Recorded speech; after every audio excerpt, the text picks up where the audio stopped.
Morning, everyone. I assume you can hear me. It sounds like the system's on here. I'm Luke Kinley, the chair of the State Budget Committee, and we're going to call the meeting to order here in just a minute. But before we do, Vicki Carwine, the new chancellor at IPFW, has been our host last night for dinner and today, and we had a meeting with them and discussed some university issues. And so I'd like to recognize Vicki to welcome us to the campus and thank her for all the hospitality and for providing us with a meeting room. Well, thank you, Mr. Chair, and Mr. Chairman, members of the committee. It is truly our pleasure and our honor to have you here on the IPFW campus yesterday and today. We appreciate the opportunity to show you a little bit of our campus yesterday during the tour, to have dinner with you last night, and to invite some of our community supporters to meet you as well. And we look forward to the meeting, and thank you for being here. Thank you. We're very impressed with your facilities and the students and all the folks that showed us around yesterday on our tour. Yeah, great. I'm going to go ahead and call the meeting to order. I think the first order of business is that I will go around the head table here and let everybody introduce themselves as to who they represent and what they're here for. And now that Representative Klinker has arrived, I think we can start. So we'll start with Representative Klinker. If you would introduce yourself. Thank you, Mr. Chairman. I'm Sheila Klinker, District 27, Lafayette, West Lafayette, and I apologize for not being here yesterday. I had an Ag Committee meeting at the fair, the state fair, where my car is still, because we couldn't get it running. Oh, so my goodness. I'm just happy to be here. How did you, should I ask how you got here? I'm going down tomorrow and get it. Okay. How did you get here? Oh, how did I get here? I borrowed a car. Oh, you borrowed a car. Thank you. All right. I borrowed one. Nice Subaru people. Above and beyond the call of duty. Thank you for being here. Eric Gonzalez, House Democrats. Terry Goodman, State Representative, District 66, Southern Indiana. Tim Skinner, State Senator, District 38, Clay and Vigo counties. Susan Preble, Fiscal Analyst for the Senate Democrat Caucus. Karen Talion, State Senator, LaPorte and Porter counties. Zach Jackson, Deputy Budget Director. Brian Bailey, the Governor's Budget Director. And Luke Kinley, State Senator from Noblesville, chairing the committee this year. David Reynolds, Fiscal Analyst for the Senate Majority Caucus. Tim Brown, State Representative, District 41, Montgomery, Boone, and Tippecanoe County, Chairman of the House Ways and Means. David Dukes, Fiscal Analyst for the House Republicans. Ryan Mishler, State Senate, representing Elkhart, Kosciuszko, Marshall, and St. Joe counties. Krista Rivera, Fiscal Analyst with the Senate Republican Caucus.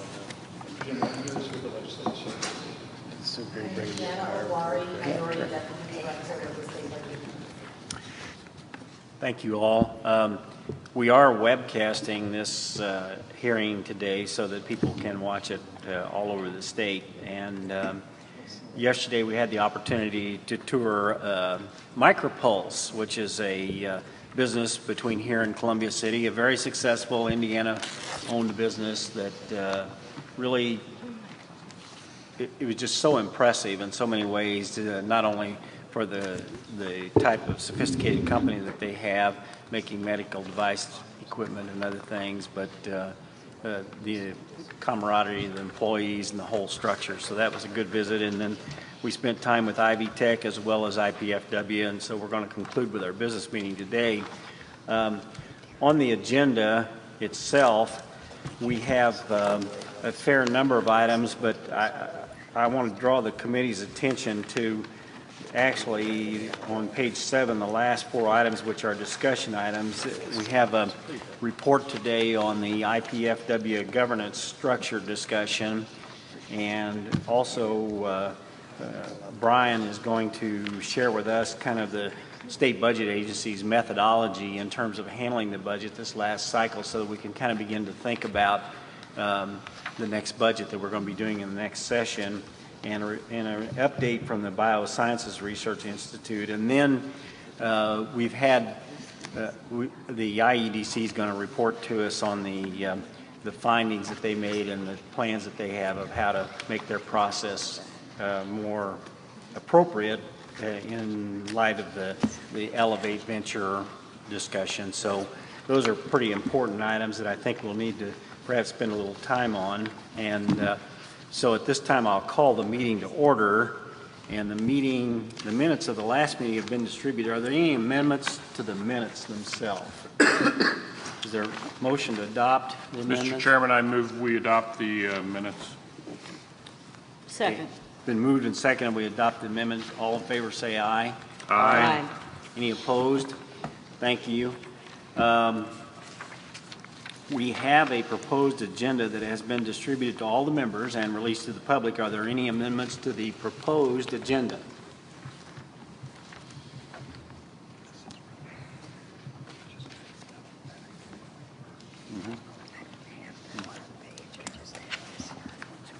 No. Okay, seeing no amendments, we'll move into the agenda itself. And first item on the agenda are the agency projects, and we have the Department of Natural Resources here with some projects, and the presenter for the Department of Natural Resources is the Director, Cam Clark. Cam here? Oh, good. Good to see you, Cam. Thank you, Senator Kenway. It's my pleasure to be here. Good morning to all of you. We have 4 items on the agenda this morning. First is a request for $1,048,000 to repair some of the electrical systems at 4 of our state parks. That's Turkey Run, Summit Lake, Chain of Lakes nearby here, and Potato Creek State Parks. The systems are experiencing certain failures due to age, obsolescence, heavy visitation, thankfully, because of the wonderful weather we've had this summer. As well as a lot of the big RVs that we see at our parks these days tend to draw pretty heavily on the systems. So this is a project to replace those systems, both the wiring and the pedestals that the folks plug into when they pull into the parks. Any questions on item number 1? Mr. Chairman. Yes, Chairman Brown. You brought up that the RVs are getting bigger. I mean, is there a different charge for different types of campsite or RV that comes in? We do have, depending on the type of campsite, we have different charges. We have primitive campsites where there's no electrical, and we have campsites where people can just pull up in their car, put a tent down, and there is a pedestal to plug into, as well as campsites that RVs can pull into, and you can open them up in the various ways that RVs open up to these days. But they carry so much with them, you know, televisions right. and everything else, so they're drawing more heavily. I'm not sure the RVs themselves are that much bigger, although there are some big ones out there. It's just that the amenities that you find inside these things, they draw pretty heavily on the systems. Is that something maybe DNR needs to look at, you know, the cost to provide all the services to these higher end RVs, both from electrical usage and, you know, upgrade to facilities? Does there need to be a differential charge for the higher end RVs or not? We have started thinking about charging premiums depending on the type of site. And in many locations, within a particular state park, the location, there are steady users of our parks tend to know what are the better areas of the park to want to pitch a tent or pull their RV.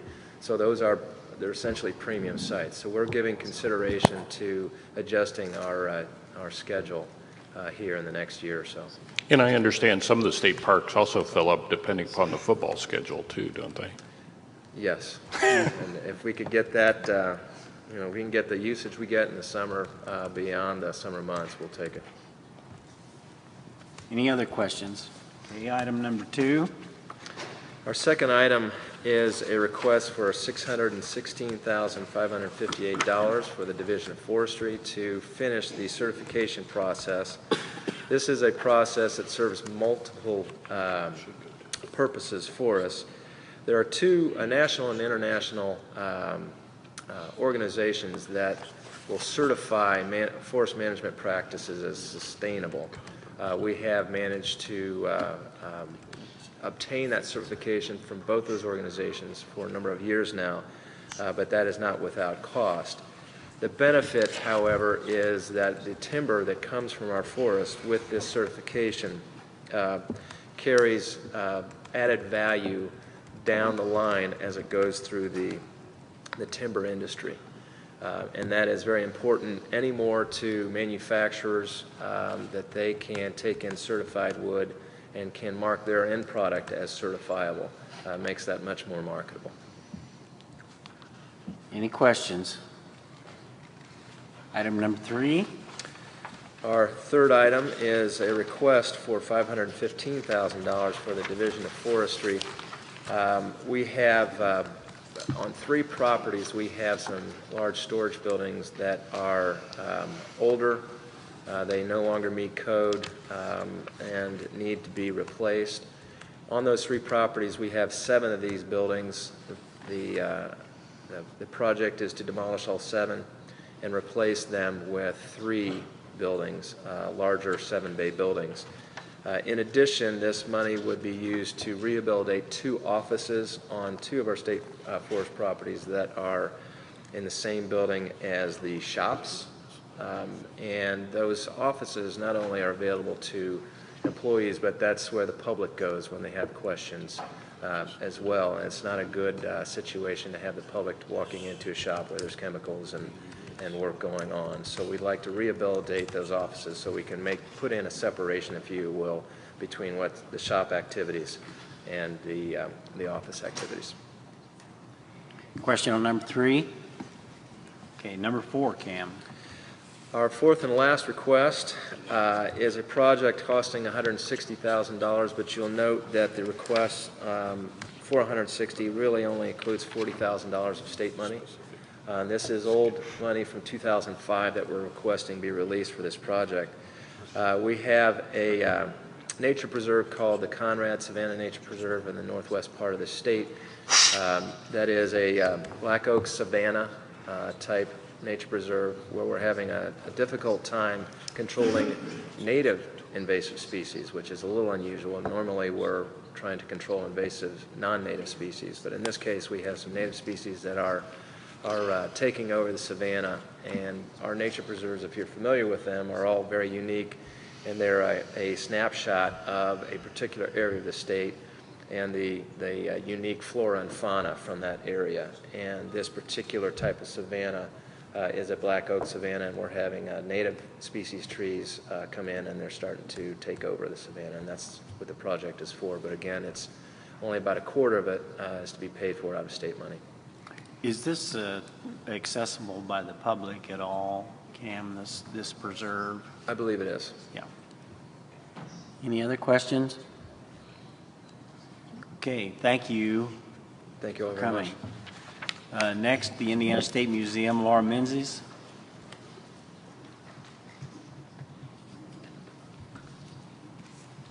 Hopefully I got your names pronounced correctly, Laura. Mins, but that's all right. Mins, I apologize.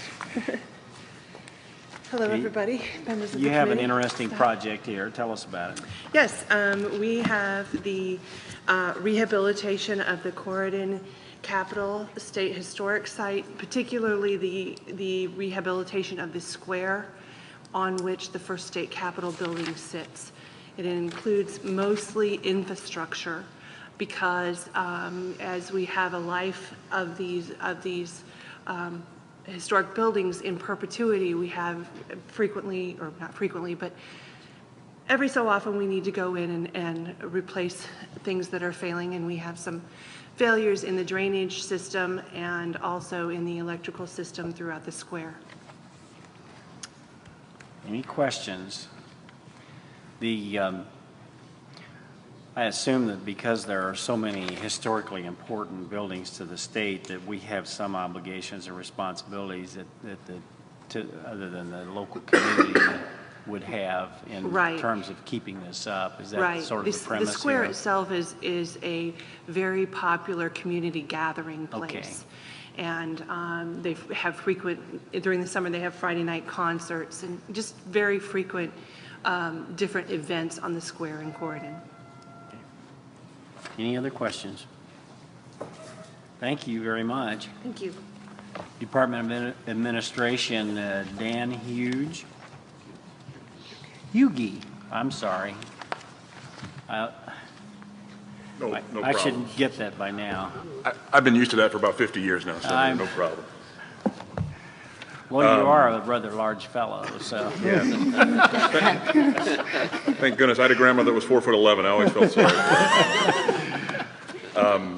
The request you have in front of you is very similar to what came in front of the Budget Committee last year. The facilities listed on your agenda were originally financed with bonds that were either paid in full or defeased early in November 2012 or June 2013. Prior to the bond payoff or defeasance, the state agencies leasing these facilities from the IFA were required by the financing documents and the lease documents to make renewal and replacement or R&R payments similar to these each month as part of their lease payment to the IFA. Both IDOA and IFA found this system to be very efficient in maintaining the bond finance facilities and discussed its continuation with the budget director in order to continue the process to assure the upkeep of all of these facilities. That kind of outlines this request. Be glad to answer any questions that you may have. Any questions? Yeah. Yes, Senator Talion. Thank you. I'm just a little confused about why do some of these projects go, like the prison projects, why do some of them go through Department of Administration and then the next one that we have down here is Department of Correction? How come those are? Oh, you're asking why we have both IDOA and corrections, or?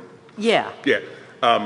Corrections has their own, what you would call building maintenance person, Kevin Orms, and IDOA has Brian Renner, Deputy Commissioner. I think they work together on these. Brian takes care of all the state office buildings, the parking garage, and Kevin works on the prisons, but they work together. They both have what they call a 10-year renewal and replacement plan, which is what this funding request in front of you is based off of.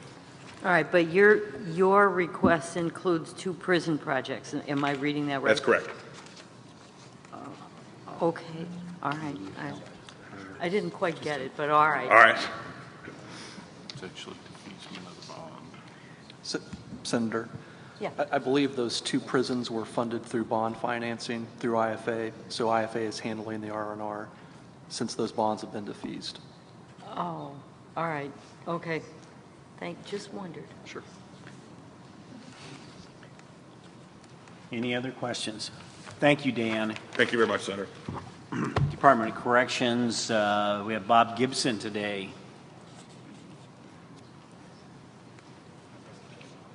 Hopefully you got Kevin out working somewhere. He's on his way to Salt Lake City for a conference. Oh, wow. So, thank you, Senator, members. Department of Correction is requesting an emergency generator be installed at the Indiana Women's Prison. This will help enhance the security controls in housing administration building, and it supports a non-lethal perimeter fence, video camera systems, electrical door controls. When the facility loses power, it loses the ability to operate and manage these systems. The emergency generator will be installed to provide emergency power specifically for the administration building to maintain operations of the security control centers. Questions on 7? Number 8. Oh, I'm sorry. Chairman Brown. Thank you. Does your power supplier, do they have dual supply lines coming into? No, sir. We only have one major feed coming in. Is there discussion about having an alternative feed into it? Because most, big kind of institutions or facilities have kind of dual supply feeds. From my knowledge, there is no talks of bringing a secondary line in. Is this true of some major hospitals, Dr. Brown? Yeah. They wonder if the DOC should, maybe that's something they should take a look at. Yeah. Because they do house a lot of people at once. Well, and I know dual supply lines usually are a joint venture between the utility provider and the institution wanting it, because that's where Eskenazi actually put. Okay. Yes. Yeah, paid for them to come in. Yeah, Bob, we have would a you- substation right at the back of the facility, and we're fed directly off of it. Okay. so. Would you and Kevin take a look at that, though, Yes, sir. Bob, for all your prisons? That's a fairly good question at this point. I saw an article in one of the magazines that I read on a regular basis about how the United States' truly most vulnerable security point is to shut down the grid Right. on our electric system. And of course, with the prisons, that's a special risk that perhaps we ought to think about that a little bit in planning Yes. for the future. Yeah, I'll get with Kevin on that. Okay, number 8. Okay, we're requesting approval to upgrade our perimeter lighting at the women's prison again. This lighting was installed in 1970s when it was a low-security juvenile facility. We now house maximum security adult male or females at this facility. The lighting is a mixture of antiquated metal halide and halogen.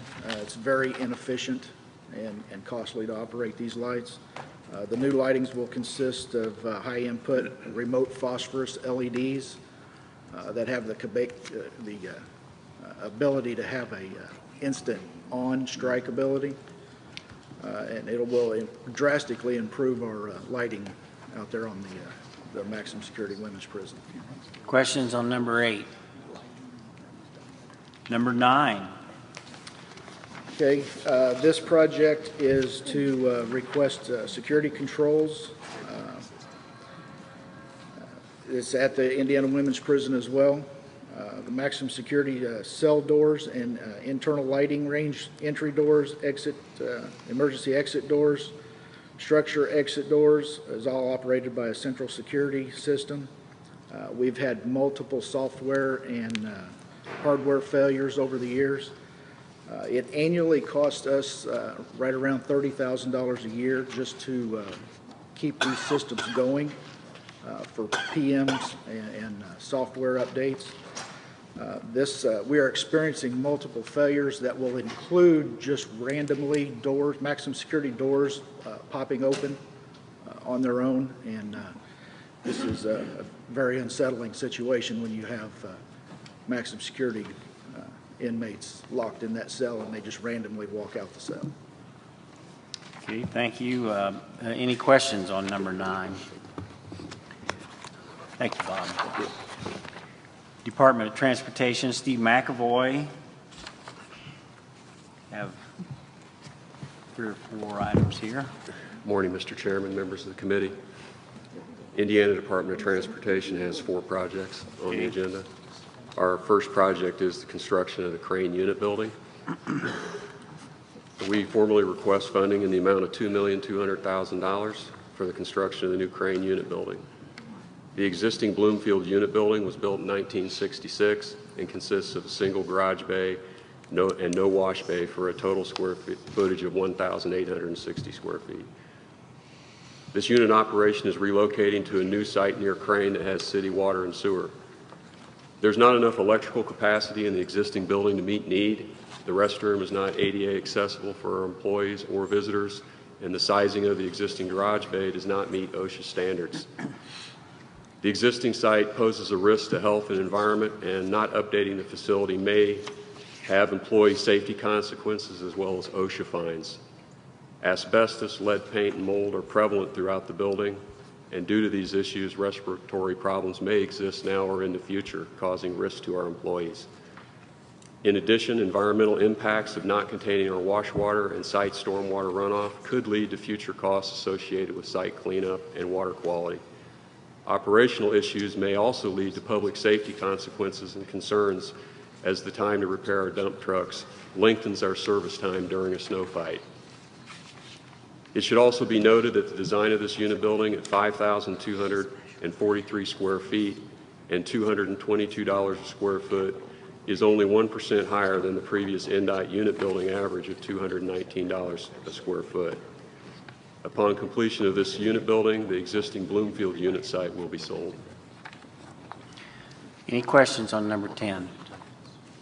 Okay, number 11. Number 11 is also a unit building. It is the Lagodi Unit Building. We formally request $3,200,000 for this project. This project is different than Crane because it's a combo unit, as we will combine our existing Shoals and our existing Washington unit into this new unit location.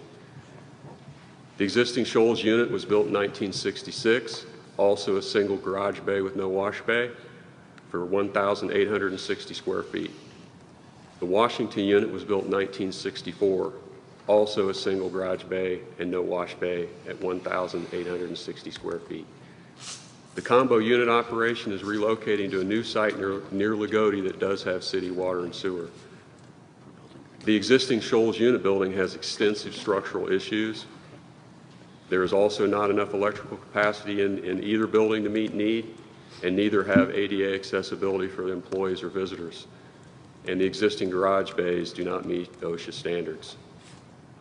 These sites also pose a risk to health and environment, and not updating them will have employee safety consequences as well as potential OSHA fines. Asbestos, lead paint, and mold are prevalent throughout all buildings. And again, respiratory problems may exist now or in the future.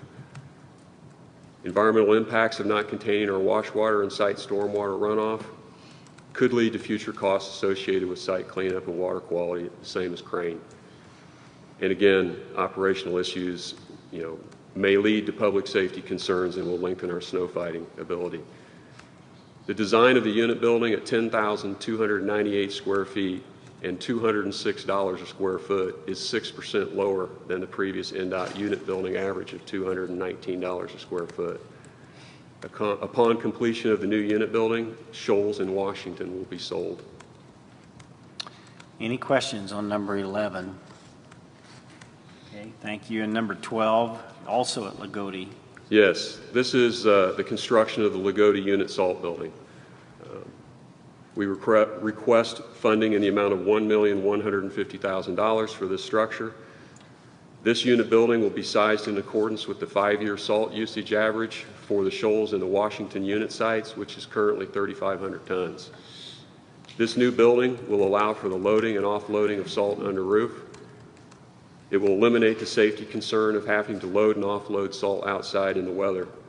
In addition, the ability to fully contain salt under roof will significantly reduce the amount of salt-laden stormwater runoff from this site. The new building will also include a truck pre-wash station, brine making and brine storage operation under roof. The design of the salt building at 13,765 square feet and $69 a square foot is 14% lower than the previous NDOT salt building average of $80 a square foot. Glad to see that you're conscious of the costs and historic costs and trying to measure those things. I appreciate your attention to that detail. Thank you. Other questions? Okay. And then lastly, you have some miscellaneous repairs here. Right. This is our final request. This is for our statewide various repair projects in the amount of $1,625,000. The approval would be to begin various statewide renovation, maintenance, repair, rehabilitation projects. The funds will support projects such as emergencies, HVAC, electrical, mechanical, plumbing, and other facility-related projects that are under the $250,000 threshold set by the state budget agency for NDOT's capital projects. Any questions? Senator Tallien. Thank you. Steve, you guys get about $20 million total over the budget for general building and repairs, right? Biannually, Yeah. it's about 20, yeah. Do you know about where you are on that number to date? Well, you're talking about fiscal year 15, or? No, I'm talking about, well, from the time of the last budget until now. Well, we utilize all the funds that are appropriated to us. We have multiple construction projects.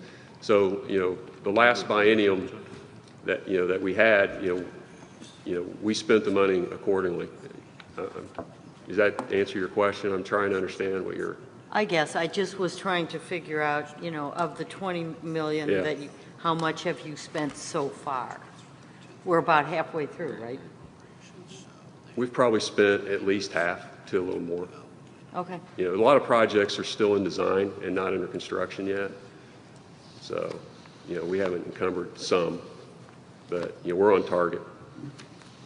Thanks. Any other questions? Thank you, Steve. All right, thank you. School for the Blind and Visually Impaired has 2 items for us to discuss. And Carl Brown. Carl, welcome. Good morning, everyone. We have 2 projects that we want to put forward for approval. The first is HVAC replacement for A, B, C, and D dormitories at the School for the Blind. And what we're going to do is replace the existing units with a new unit. We have had several complaints from neighbors about the unit that we currently have there. It is one of 2. One side is already filled. It's the old screw-type compressors. They're extremely loud. And we paid for a study last year and found out that we had excessive decibels at the property line. And so we want to put forward, be good neighbors, and replace this unit. The initial cost that we had to do this was almost $500,000, and we brought it down quite a bit to $264,216. Questions for Carl on that item number 14? Okay, let's turn to 15. The second is exterior door replacements for the school administration and the quad buildings. These doors are from 1964. The doors, a lot of the interiors, the pins, the rods are just about shot. And we've replaced some of our better doors with some of the older doors where we had some parts. But the parts are obsolete and you can't get them anymore. I've actually talked to a manufacturer in New York. They don't make them. And he actually told me it would be much cheaper to replace the doors than it would be to try to set up something to make new replacement parts. To keep the cost down, we're going to use the existing frames and the transoms, and that's how we've got the number down to $133,475. Questions for Carl? Thank you for coming up today, Carl. Thank you. Hope your neighbors will be happy with your expenditure there. We have probably an all-time low for university projects here today. And Jeff Terp is here for Ivy Tech to tell us about their 2 projects. I always like to follow Dr. Morrison, so I figured he was up before me to... Well, I just made the comment that this has to be an all-time low for university projects because we only have 2 and they're both Ivy Tech, so... Yeah, and I just usually follow his guidelines, and I fear he softens you up before I get up here. There you go. So we have 2. First request is for, I believe, is a new facility up in Lake County. Is that the order you're taking them, Senator? It says lease of Purdue Academic Learning Correct. Center. This is a building that was built by the Purdue Research Foundation. It was for Purdue Calumet. They decided a number of years ago, I think about 2, that they were no longer going to use this facility. We began conversations with them because one of our targeted areas for growth has been in the Maryville Crown Point area. This is a building that's already fully built, fully set up for academics, fully furnished, has everything that we need. It would allow us to move our allied health and all our science programs into that building and allow us to repurpose some of the existing space in Gary, grow the program, and address a real shortage of workforce needs in South County area. So this would be a lease we'd be using from other resources in the college to continue, and then eventually we will own the facility once the debt service has been paid off through the Indiana Finance Authority and the Purdue Research. Transferring the title to the facility to you on eventually they will. We can't until and there's a prepayment penalty, so we can't prepay the bonds, or otherwise we'd structure it differently, Senator. Well, I hope they gave you a good deal. At cost what they're paying, fully furnished. Well, we think it's a great opportunity for us. And your other thing is down in Lawrenceburg. Any questions on that Northwest? Yes, Senator Italian. Yes, this is news to me. Are you moving all of the nursing out of Gary and down to the Crown Point facility? That's our current thoughts as of right now. We're space constrained and quality constrained in Gary. We've had questions with various nursing accreditation about how to upgrade this. This is the easiest and fastest way for us to do it. We would still be doing a lot of the prereq classes, but the simulation labs and so forth most likely would be moved to this site. So the classes, the nursing classes will happen in Gary, and the nursing practicums are moving to The practicums will always continue to happen in the hospitals. No, but I mean you're talking about the So training. prerequisite classes would happen in Gary, so anatomy and physiology would happen at all of our campuses, they do now. But this would be an opportunity for the actual labs, the simulabs, and everything else to be done in this new building. And then you're taking over this building from we're talking about the Purdue Center down. Correct, the one that's right there on the border of Yeah. Maryville and Crown Point. It's got the mailing address of Maryville, but it happens to be 100 feet across the line, so it's actually in the city of Crown Point. And you're going to be taking over that building from Purdue? Yes, ma'am. It's been sitting vacant now for a year. Now, there's two buildings there. One's the Purdue Research where they have an incubator. Yeah.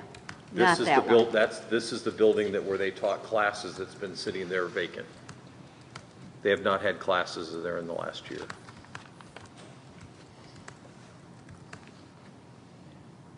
Okay.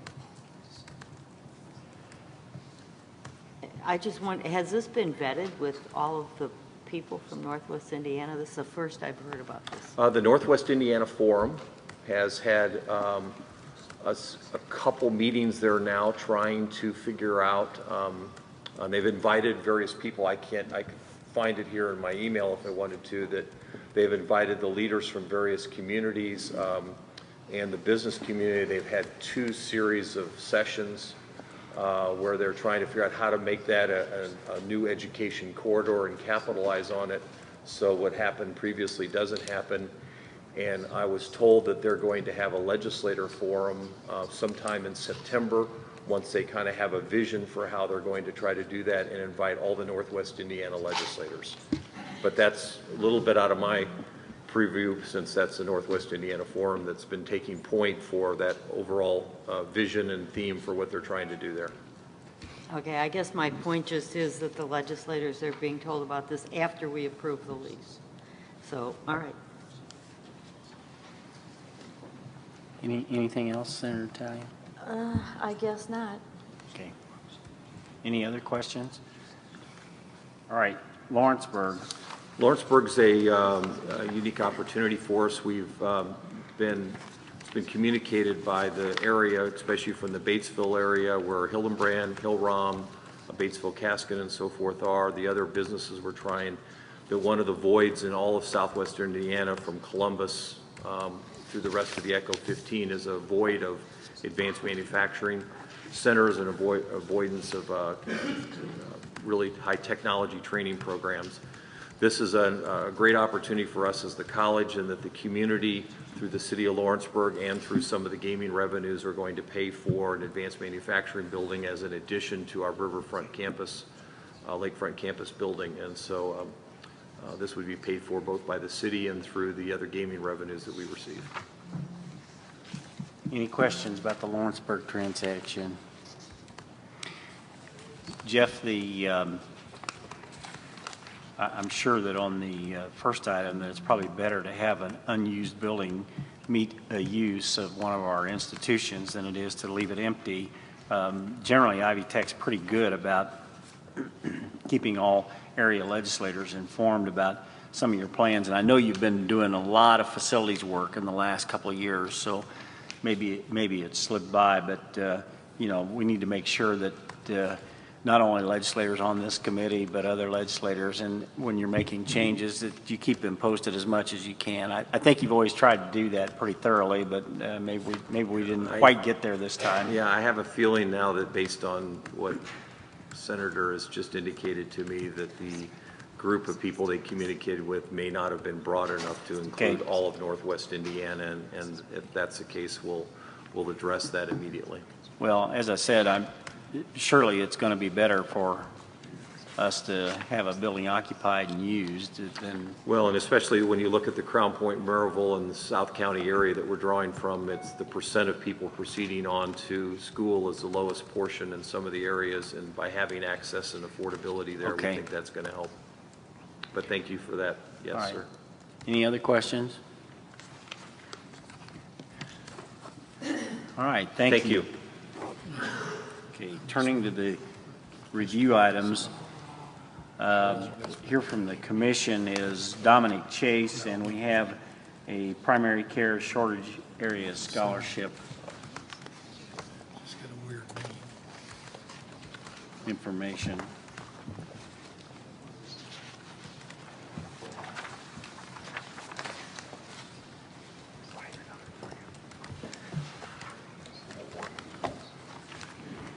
Good morning, Mr. Chairman, members of the committee. Are you Dominic? Yes, sir. What's Good. that? Okay. I'm here today on behalf of the Commission for Higher Education regarding the Primary Care Shortage Area Scholarship established by House Enrolled Act 1001-2013. Joining us from Marian University is Brian Moody.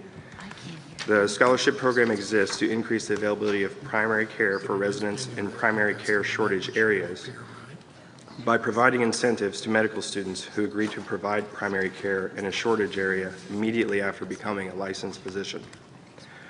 Per Indiana Code 21-13-9, Marian University will administer the program, but must make a written request to the Commission for the distribution specifying the amount of the distribution requested.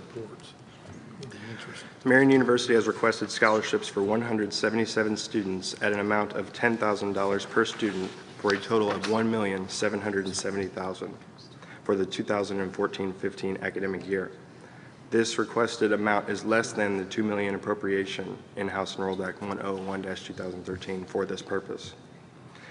According to IC 21-13-9-7B, the budget agency may not allot these funds under this chapter until after the distribution request by the Marian University College of Osteopathic Medicine is approved by the Commission for Higher Education after review by the Budget Committee. Brian and I will be happy to answer any questions you may have at this time. Well, thank you for being here, Dominic. And I think since this is a new program, what we'd really like to hear about is generically if you could tell us how the program's working, whether it appears to be producing the results that you hoped for, and just give us a picture and a little bit of a refresher about what we're doing here. I think we'd just like to hear about how we're getting off the ground on this. Can either of you do that? Absolutely, thank you. Again, my name is Brian Moody. I'm the Director of Enrollment Management for the College of Osteopathic Medicine at Marian University. It's my pleasure to update you on the scholarship program today. In our inaugural class, which will graduate in 2017, Marian University welcomed 88 Indiana residents into that program, 54% of the total class, and of those students, 57% of them actually signed up to participate in the primary care shortage area scholarship. And to date, 44 of those 50 have renewed it for the second year. So, Brian, what kind of commitment does that mean for them when they sign up for that? A great question. Every year of the scholarship is a pledge from the student to work in residency or after graduation in Indiana in a primary care role in a rural or underserved county. So right from that cohort of students, we've already produced 44 doctors for Indiana to serve in those areas of our state that are medically underserved, and currently 57 of our 92 counties meet that federal qualification. As you identify those service areas, we quite often the rural situation comes to our attention quite a bit immediately, but I think also that there are some urban areas, are there not, where this would apply to service in those, in particular.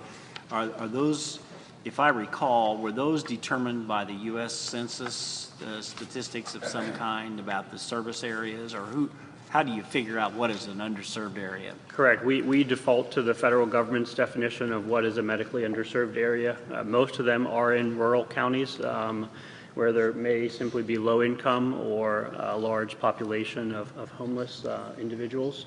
You may also find, as you point out, that there are a number of urban areas, most prominently Marion County itself, with Indianapolis, and is medically underserved.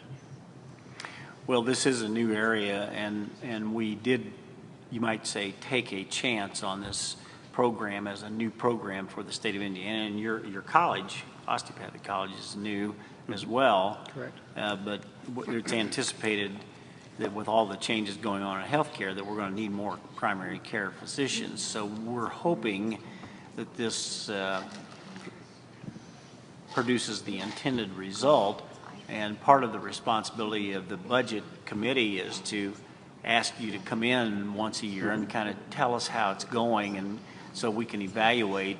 I mean, if something sounds great but it doesn't pan out, we need to be prepared to say this isn't working the way we wanted it to. So that's why we're asking you to come annually, and so we just want to have a conversation with you in that regard.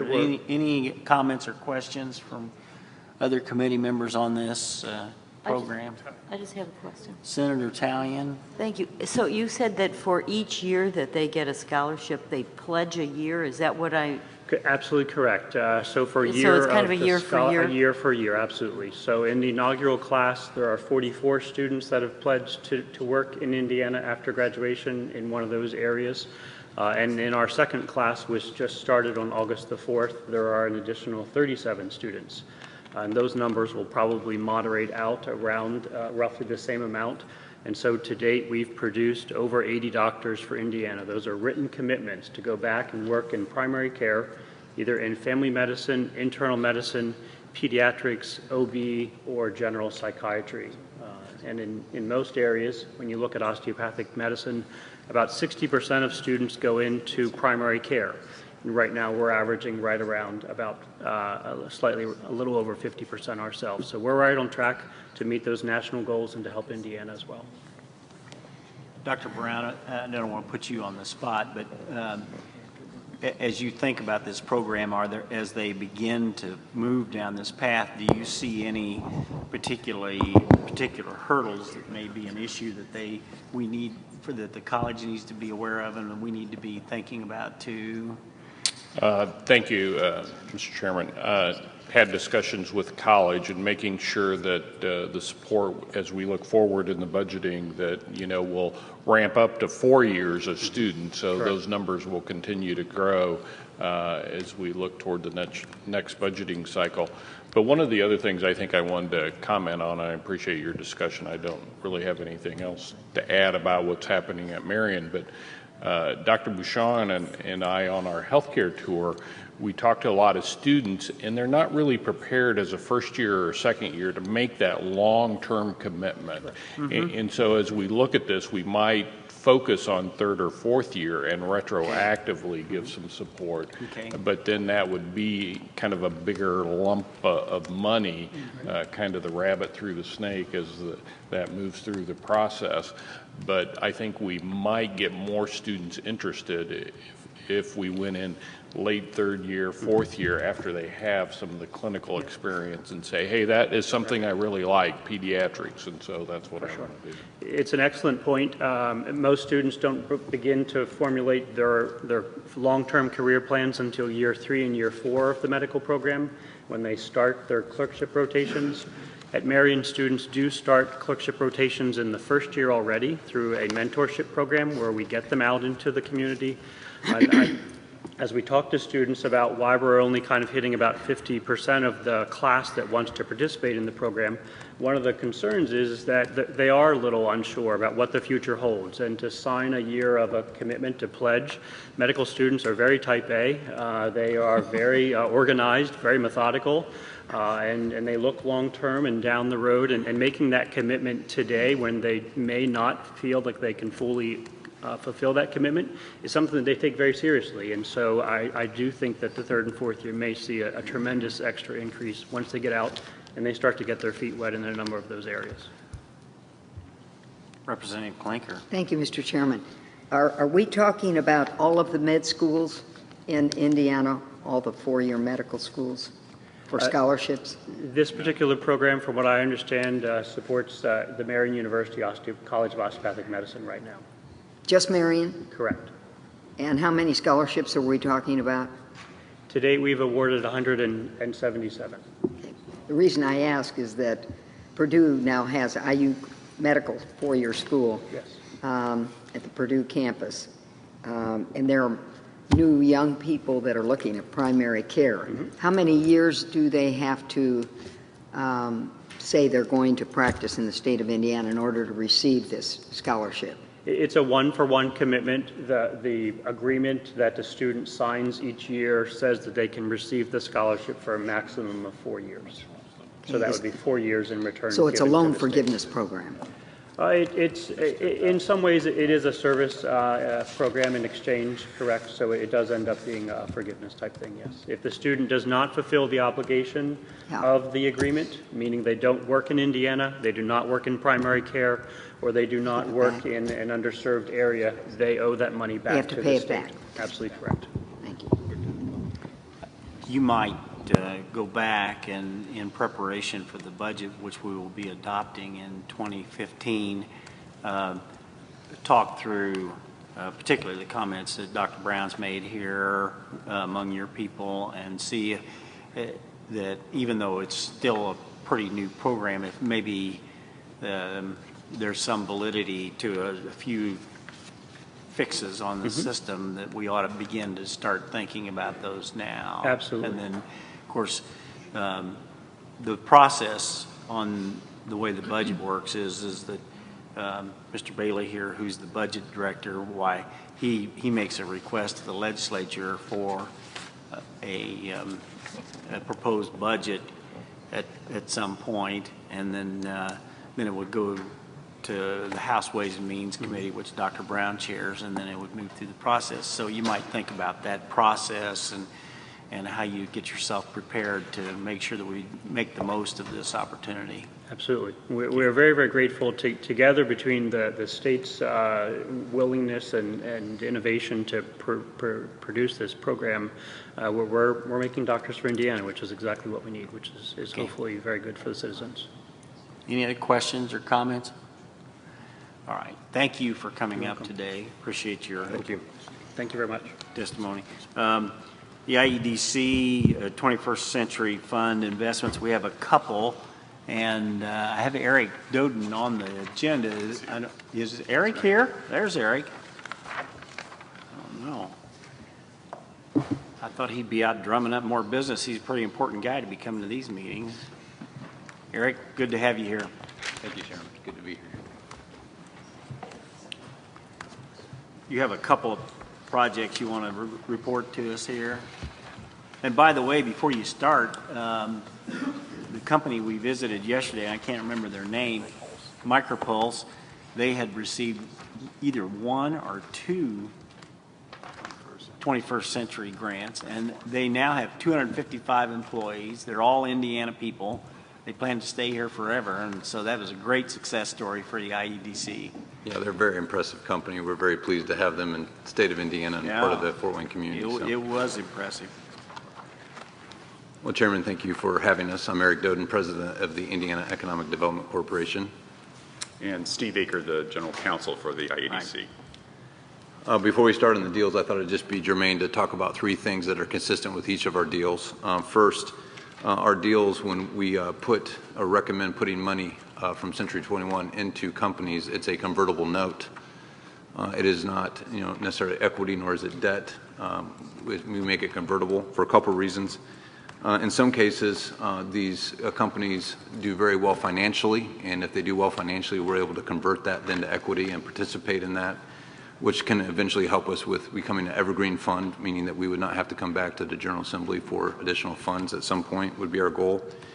And then it also locks them into Indiana when we do this, so for a certain period of years, they have to then be a part of our ecosystem here.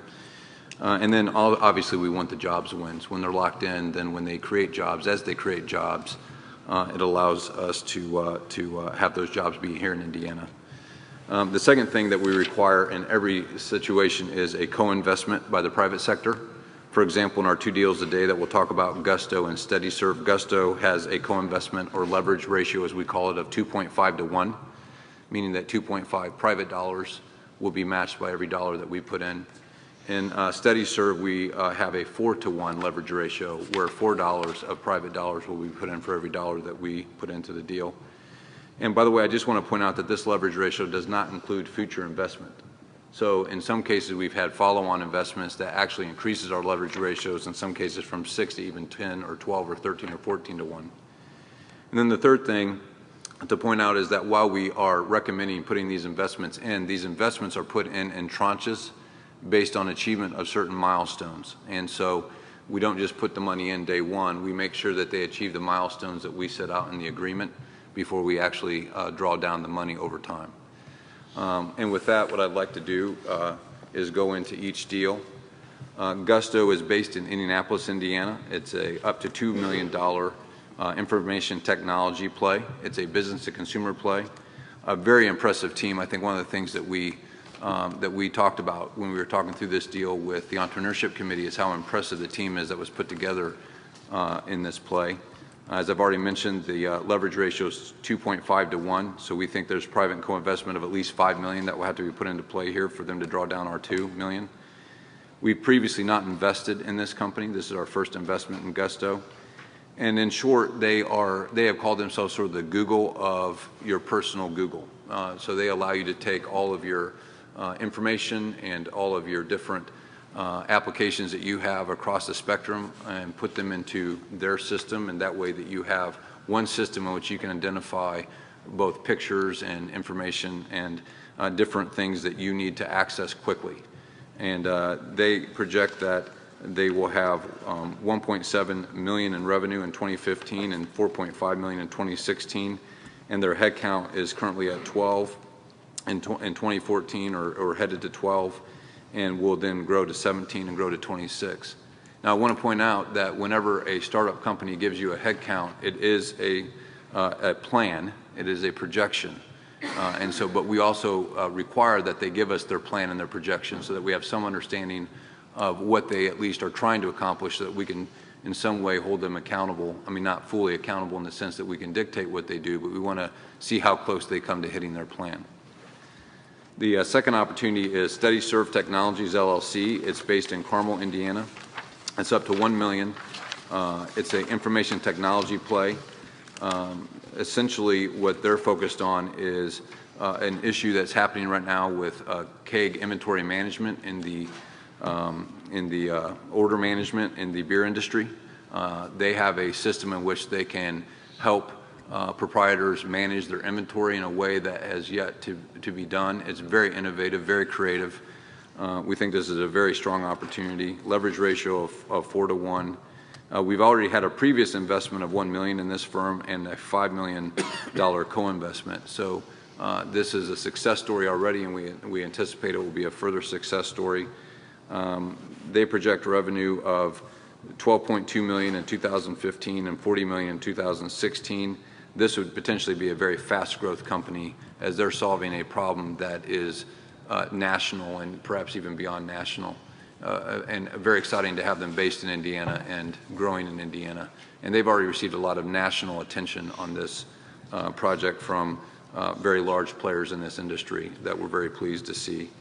The headcount plan is 20 in 2014, 28 in 2015, and up to 56 people in 2016. So again, they project aggressive growth in both revenues and headcount in a very exciting company. And with that, I will open up to questions.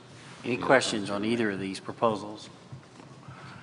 Eric, you're going to come back and discuss with us the review thing in a few minutes, and we need to take it later because of the way we have to vote on our agenda. That's no problem.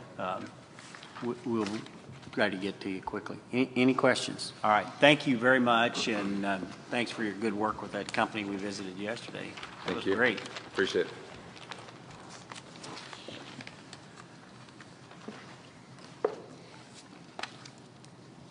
Okay. See the DHS, Joe Romero, the Secure School Safety Grants, Homeland Security. Joe, that's you? Okay. This was a kind of a one-off program that we put in the budget the last cycle to just kind of make sure that we had good school security in all of our school buildings, based on the incident that occurred on the East Coast about 3 years ago. And so Joe's here to kind of bring us up to speed on what's been done. Thank you, Mr. Chairman. Good morning, everyone. My name is Joe Romero. I'm the Director of Planning and Assessment with the Indiana Department of Homeland Security. With me today is the IDHS Chief Financial Officer, Leanne Walton, and our Program Manager for Academic Security and Safety Programs, Kim Stewart. The Secure School Safety Fund was created by the Indiana General Assembly in 2013 under Indiana Code 1021. The purpose and the focus of the fund was to employ school resource officers, to purchase equipment and pursue technology to limit access to schools and improve physical security at school buildings, as well as to conduct comprehensive threat assessments, physical security threat assessments for school facilities.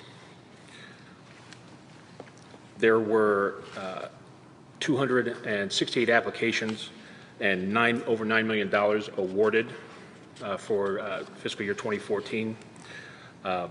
241 of those applications, including public charter schools and turnaround academies, were awarded.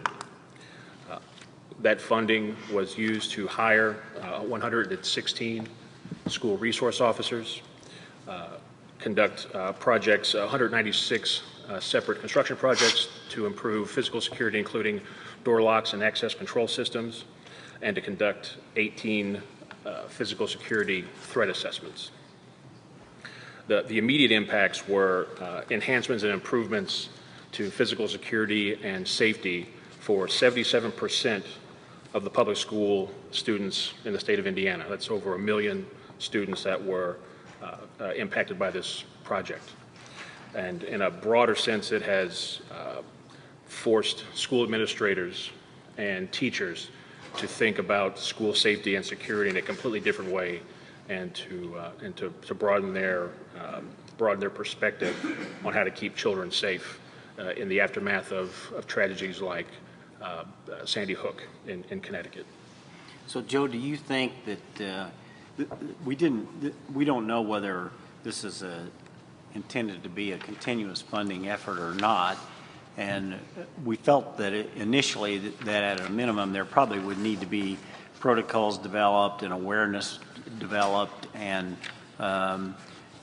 get the schools on the track where they, in some cases, you might not have to allocate more resources, it's just using them in a more appropriate way.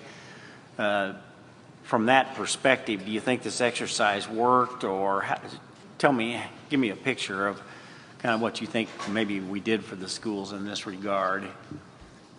Oh, absolutely. I mean, just the fact that we have improved the safety conditions at over 77% of our public schools, as well as the charter schools, has gone above and beyond, I believe, the expectations of Did you establish a network of communication between the Department of Homeland Security and the schools themselves as one of the protocols that would be available going forward?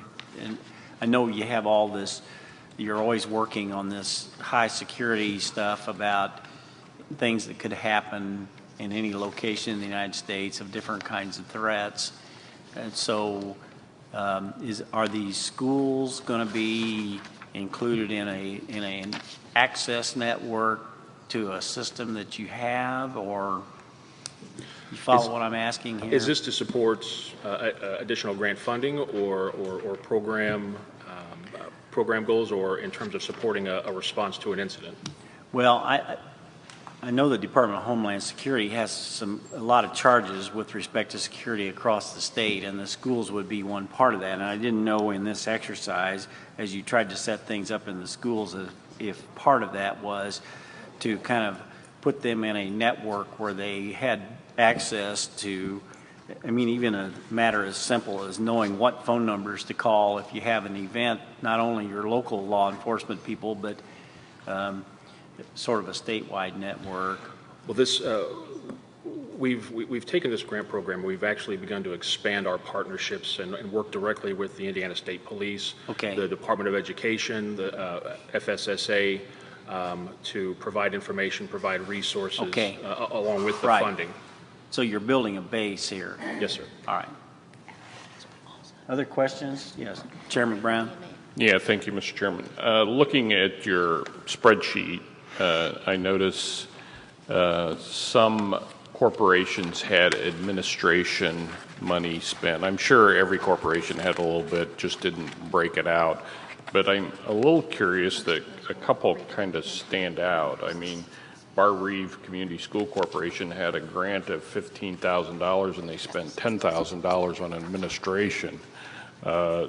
Danville Community School Corporation, $35,000 grant, and they spent over $18,000 on administration. How does that classify? Why is that so high? Why are those two outliers? Any comment? Yes, sir. Much of that funding that was identified as administration was directed to equipment and software packages to support the access controls and other security systems. Okay.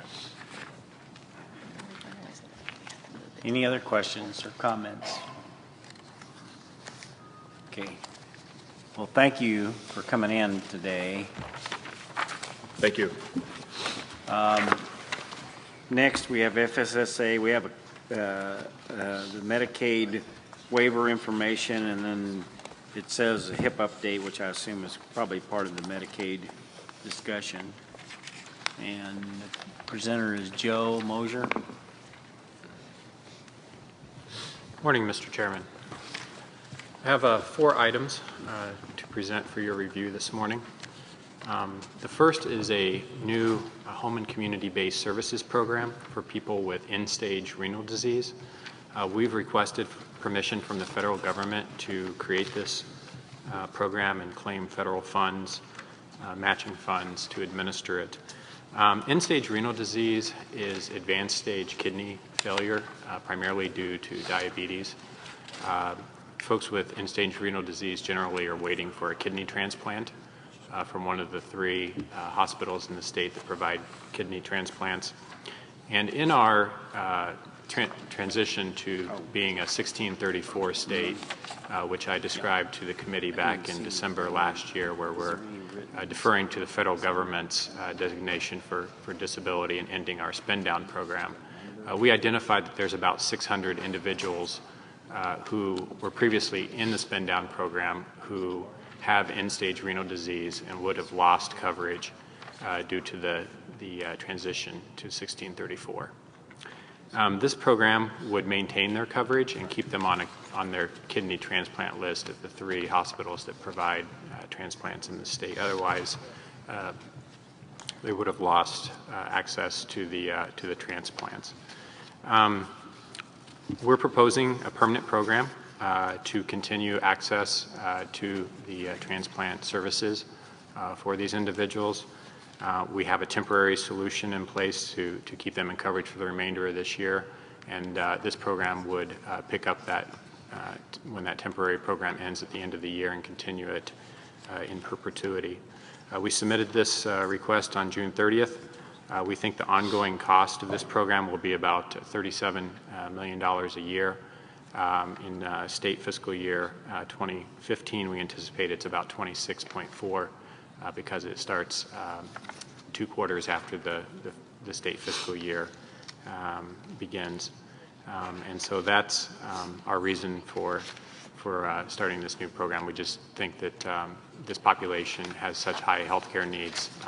This is just pertaining to lower income individuals who were previously on Medicaid, those below 300% of poverty. Any questions?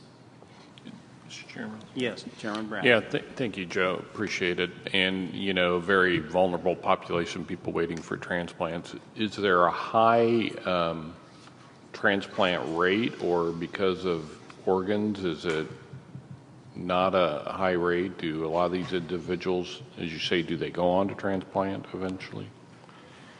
Right. Well, we have not identified any issues with the availability of those kidney transplants once they're on the list. That has not been part of this discussion. Our interest has mainly been providing coverage so that they may stay on the list. We were told by the facilities that just having Medicare coverage was not adequate to maintain their place on the list. They needed wraparound coverage. Otherwise, they were at a high likelihood of not getting the services post-transplant that they needed to succeed in their transplant, and so therefore the hospitals could not ethically perform the transplant unless they had the supplemental coverage. So that's really been our primary interest, but throughout that discussion, we've not heard any concerns with the availability or the actual transplant procedures. Okay, thank you. Any other questions? Okay. Okay, the second item would extend our nursing facility quality assessment fee, the QAF program. And this works much like its cousin, the hospital assessment fee, the HAF, where we collect assessments from nursing facilities and use that to match federal funds. This program brings in about $166 million a year in federal funds to the state. It's set to expire at the end of June, and our proposal, our request to the federal government asks them to extend it for 3 additional years. This was already built into the Medicaid forecast, assuming that this program would continue, and so we're just asking permission from the federal government to continue it. Any questions on that item? Thank you. The third item is an extension of our community integration and habilitation waiver. This is one of our 2 home and community-based services waivers for people with intellectual and developmental disabilities. We're asking for a 5-year extension. This will be the third of the 5-year extensions that we've received from the federal government. This program allows individuals who otherwise would have been in institutions for individuals with developmental disabilities to remain in their communities, provide services such as respite care, supported employment, participant assistance care, and several behavioral support therapies for these individuals to remain in the communities instead of in institutions. So it's a very important program. As of July, we had 8,228 individuals in this waiver program. So we're just asking permission from the federal government to extend it for an additional 5 years. Any questions regarding this program? I'm sure we'll be kind of visiting back through some of these things when we do the budget, Joe. Okay, and then you have one more. Yes, the final item actually appeared as a separate agenda item on your agenda for the meeting today, and I think it's under that agenda item is update on Health Indiana plan. But really, that refers to this fourth and final item, which is an amendment to our current Health Indiana plan waiver. I presented this to the committee back in June at your last meeting. We had requested permission to end enrollment for childless adults at that time because the current HIP program was reaching capacity. Because the federal government did not act on that request in a timely manner, we continued to bring on more individuals. So we amended that request to end enrollment for both childless adults and parents and resubmitted it on July 15th, and we did receive approval for it on July 23rd. So we have implemented that already. We have quit enrolling new parents and childless adults into the current Health Indiana program. Okay, any questions? Well, thank you, Joe. This is helpful to us as legislators to kind of have a sort of continuing tracking on some of these issues because it's just so complex and there's so much involved that you all have to be engaged in, and this has been helpful to do this throughout the year. So thank you. Thank you, sir. We have one more item under the review items, which is, I think Chris Kiefer's here from NDOT to present, which is the South Central Regional Airport disbursement. I assume that's just a line item of funds to be released. Is that right? It is. Thank you, Mr. Chairman. It is a $300,000 grant to the South Central Regional Airport Authority, which operates the Clark County Airport. Right. And the grant is to extend the main north-south runway to 7,000 feet and then relocation of a road to the airport. And principal reason for the extension is to allow for greater air cargo freight landings. They are currently limited at 60,000 pounds, which requires some of their customers to land in Louisville at the Louisville Airport in Kentucky, and this would allow them to instead land in Indiana.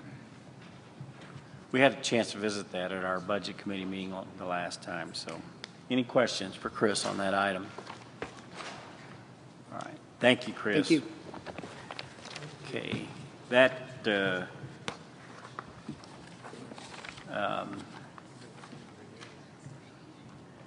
covers all of the items of the construction projects and the review items. Are there any motions to remove any items from the agenda as we have presented it today? If not, I will entertain a motion to formally adopt the approved agenda. Mr. Chairman, I so move. Okay. Do I have a second? Do I have a member? I'll make Second. All right. Thank you. It's been moved and seconded that we adopt the agenda. Any discussion? All in favor say aye. Aye. Opposed? Okay. Thank you. Let's turn now to the discussion items. The first item that we have on the list is a study that was commissioned and paid for by some local business people up here in the Northeast Indiana area and the Northeast Indiana Economic Development folks. And I know Senator Long was quite instrumental in helping this to occur. And this is a review of the IPFW governance structure. We had some discussions during the session last year and actually had one bill filed in regard to that. And so I think this has been a very constructive way to go about analyzing whether we have the right situation in place for IPFW itself, but actually the value of this extends beyond that because we have so many regional campuses and the demand of students to be able to attend a university and get a university degree in their own community with taking into account the fact that they may have jobs and families and an inability to move to a remote site for a college education. These regional campuses are becoming more and more an important part of our higher education offerings. So I think this has a lot of relevance for all of our regional campuses, and in particular it focuses on IPFW and just where we need to go or recommendations about it. And the people that have done that study are Bill Sheldrake, the President of Policy Analytics, and John Stafford, who's the Director of the Community Research Institute here at IPFW. So I'd like to have Bill and John come forward and make their presentation, kind of outline what they've done so far and give the committee an opportunity to ask questions regarding this. A very important topic for us. Thank you, Mr. Chairman. Members of the committee, thank you for your indulgence in allowing us to come and talk about this today. As the chairman indicated, this study was undertaken at the request of and financed by the Northeast Indiana Regional Partnership, which is headed by John Sampson, the president. And I am Bill Sheldrake with Policy Analytics, and my colleague co-author, John Stafford, and I'm the retired director of the Community Research Institute. On some days, I'm real pleased to say I'm retired, and other days, not so. Well, we appreciate both of your work on this.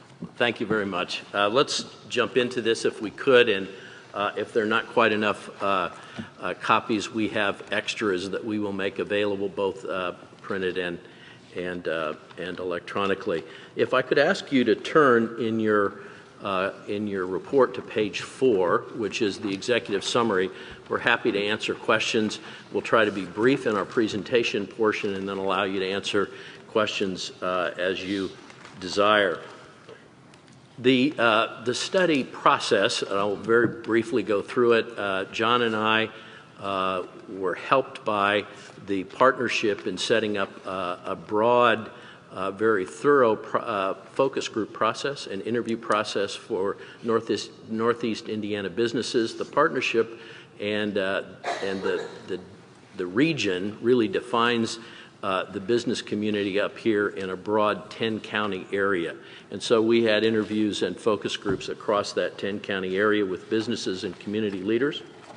We also looked at IPFW enrollment and graduation data, and we dug down into the governance documents for IPFW that really control how it operates.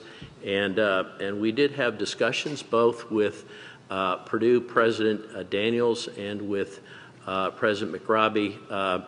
So these results, as we get into them, have been discussed briefly with the two presidents. I wonder if I could let my colleague talk about our first recommendation that deals with the business community's desires. The first thing that we would suggest, and in fact support what is currently going on, is a re-engineering, a realignment of programs offered here at IPFW. The university recently completed its new strategic plan and is underway in an alignment process to make sure that what the campus offers and where its resources are allocated is in line with the demands of students and of employers in Northeast Indiana. We believe that is an extremely important process and one that we very much support. One of the things we found in our process is that the community leaders and business leaders here have a very similar, what they call the big goal, which is rapidly and substantially increasing the educational attainment and the certificate holdings of their workforce, which is congruent with the Indiana Commission for Higher Education's goal of also rapidly increasing that educational attainment. And one of the things we found is that the regional campuses are really the front lines for that, on that objective to attain that broad educational attainment. So that's our first recommendation, and you find that on page 6, number 1. The second recommendation is that IPFW's chancellor find ways to increase the interaction and engagement with the Northeast Indiana community at large and the business community specifically. And this is so that there can be some interaction and discussion about what are the workforce needs for this region and how can IPFW make adjustments in order to satisfy those workforce needs. This may sound as if we're dumping this entirely on the chancellor. That's not either fair or accurate. It's just the chancellor is the leader of the IPFW, and so we believe that the chancellor can, and it in fact does, but could increase this interaction. And you'll note that in our recommendations number 4, we also asked the Northeast Indiana business community conversely to increase its efforts to make that engagement between IPFW's leading faculty and administration and the business community work better and that communication work better. So those are recommendations 1, 2, and 4. Let me talk briefly about recommendation 3, but I'd like for you to for us to also talk briefly about the governance structure for IPFW. IPFW is a very interesting, it's the chancellor says, and I think she's in the best position to say, a unique institution in that it has it offers degrees from IU and Purdue. They're about 50-50 in the split between IU and Purdue students and programs and degrees here. And so it is in a wonderful position to offer programs, valued programs, from 2 Tier 1 institutions, terrific institutions that Indiana can be proud of. And so IPFW has a very strong offering for its students, and actually it's an effective offering for its faculty as well. They can be part of these strong institutions. The governance and how those duties are split, that is controlled by a contract, which is really approved by the trustees at Purdue and the trustees at IU.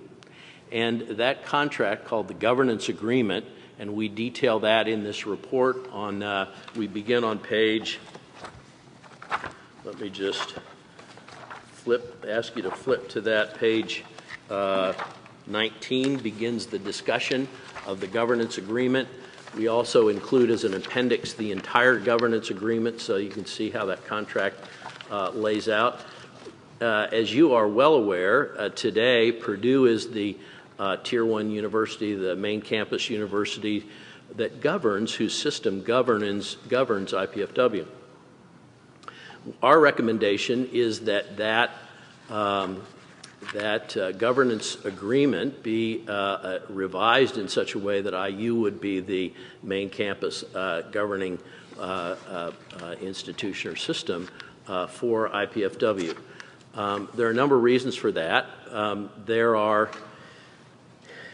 if you'll turn to page 21, we lay out this is an abbreviated organization chart for IU and how the regional campuses report up to the Board of Trustees, through the President Board of Trustees. What you'll see is that IU has an executive vice president who is in charge of academic affairs and whose job it is to consistently maintain a communications link between the chancellors and the regional campuses and the president and the Board of Trustees. It's that communication link and that interaction that we believe is important. One of the things that people, I'm sure that Chancellor and her folks made you aware of, but people may not understand, is the size of IPFW and how large it is compared to many of the other regional campuses. And it really does require some resources, it requires some communication, it requires some interaction in order for IPFW to be able to grow and fulfill, again, the workforce needs that our client asks us to really explore. Again, I think it's important here to note that we're really just talking about the management relationship.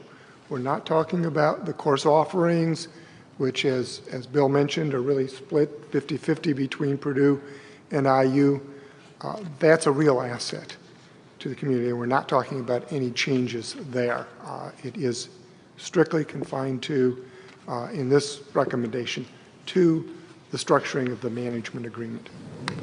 We did say in recommendation number 3, IPFW has asked for a number of years for more autonomy, more control, more authority to oversee and adjust not only its undergraduate programs, which it already has, but to have more authority on its graduate programs.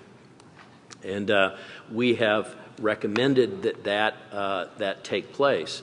We would note that that's not exactly the way the IU system works, so we're not essentially saying that IPFW would become a regional campus under the IU system without any changes to that system. So there's some complications here.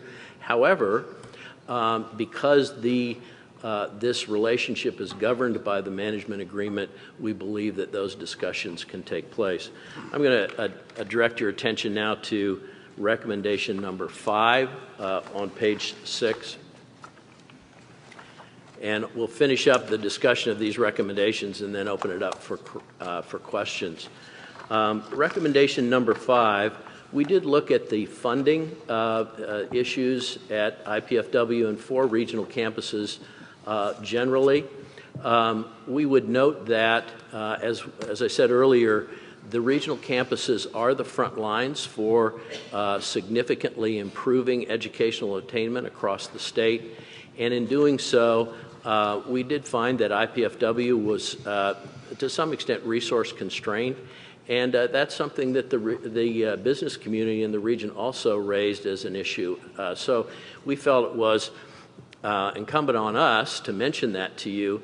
In the analysis that we've done with looking at IPFW's student demographics, and you all are, I know, are aware of this, regional campuses don't have exactly the same kind of student, and they don't have exactly the same life circumstances in many cases as does the traditional student that goes for 4 years to a main campus or to be a full-time student.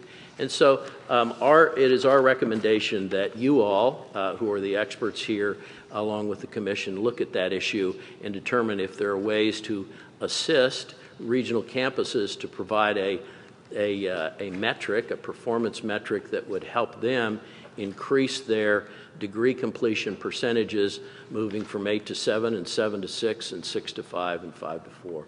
And so it's a complicated issue, but it's one I know that you all are familiar with, and so we would recommend that you take a look at that. At that point, I think, Mr. Chairman, I'm not sure exactly how much time we spent, but we're happy to answer questions and engage in whatever dialogue you would like. Well, thank you, and thank you again for doing the report. And I think that as we look at the recommendations, this is a pretty substantive set of recommendations, but I think it reflects the fact that IPFW and other regional campuses are in some ways beginning to play a more important role in our whole higher education offering. And so I would have been disappointed if I didn't see some fairly substantive recommendations on your part, but those kind of things are very difficult to do.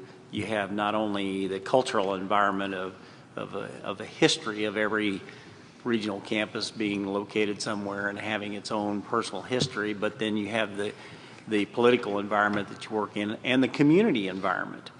And so I think we have a challenge in front of us, and it's one that we all are aware of, the critical importance of improving our higher education offering, and probably this is one of the areas that we need to focus hardest on in our next few legislative sessions and budget cycles in terms of trying to do things that make a difference. And so that's why I thought it was important to have the presentation be made this year, and I'm hoping that there will be some things that we can work with the commission, with the governor's office and the executive branch on kind of fleshing out some movement forward. I don't think this is the kind of study that you can, I would be disappointed if we were to take this and then just set it on the shelf and not go anywhere with it in the near future just because of the critical nature of the issue involved. So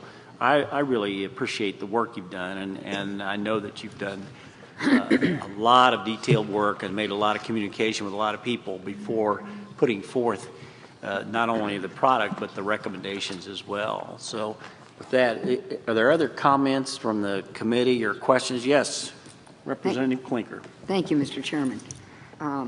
Bill and John, did you discuss this with any of the boards of trustees, for instance, Purdue's president or board of trustees, in being sort of aimed through the IU structure rather than Purdue? Representative Klinker, we did. I had a conversation with, both John and I had a conversation with President Daniels, and he was very thoughtful about this, so we were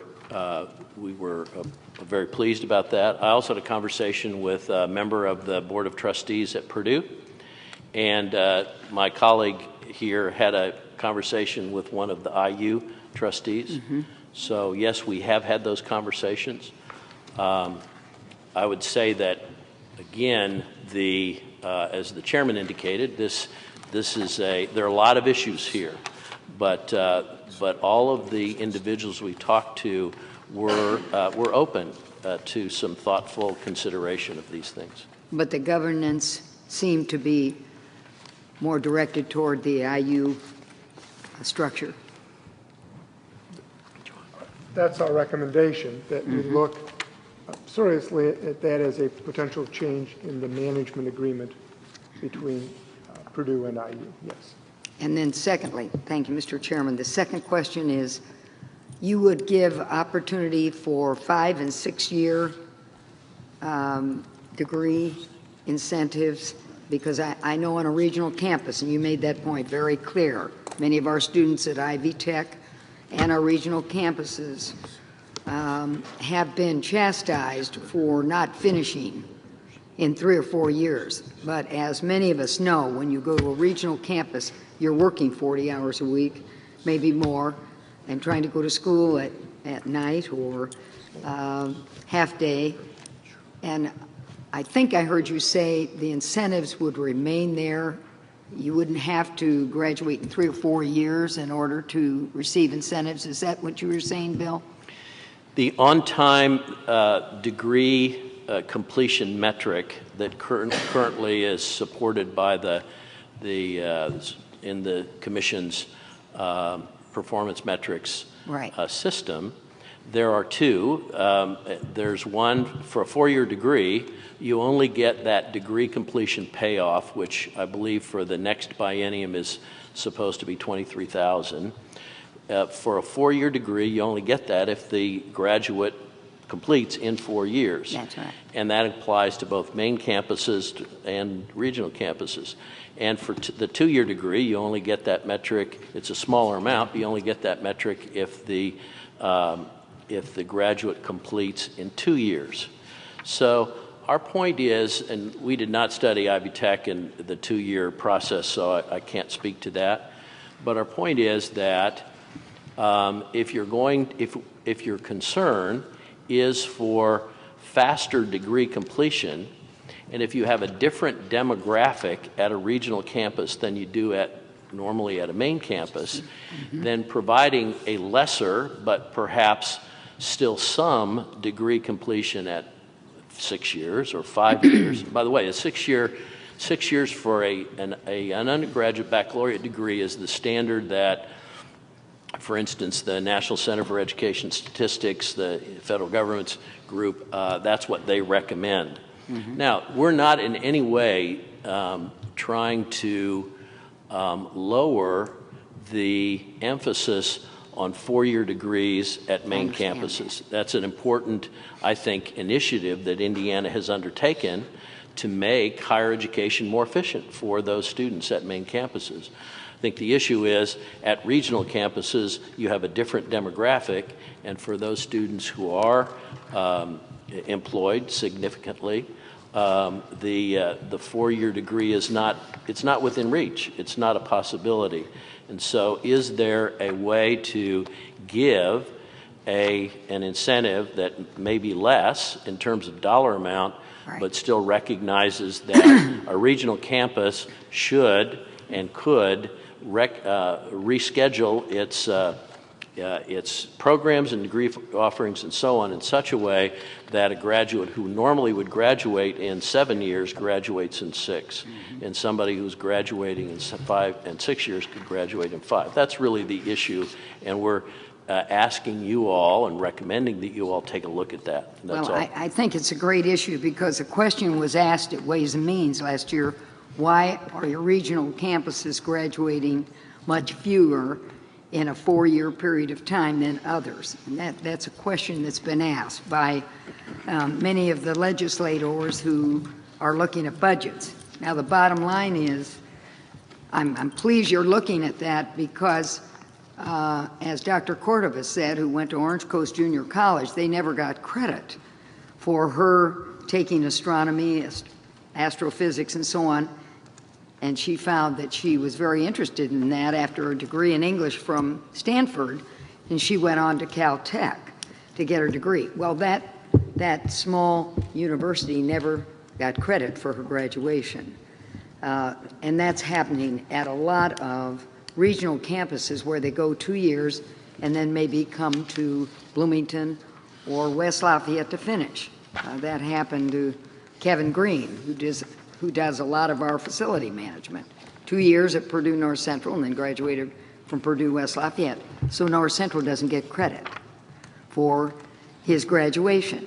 Purdue West Lafayette does. So I think anything we can do to help the regional campuses, as you're suggesting, is a very good step forward. Maybe not getting the full credit for 3 or 4 year graduation completion, but at least recognizing what they're providing for students that are a little different than the folks that go to, and a little older usually than those that go to our campuses, our main campuses. Thank you. Senator Skinner.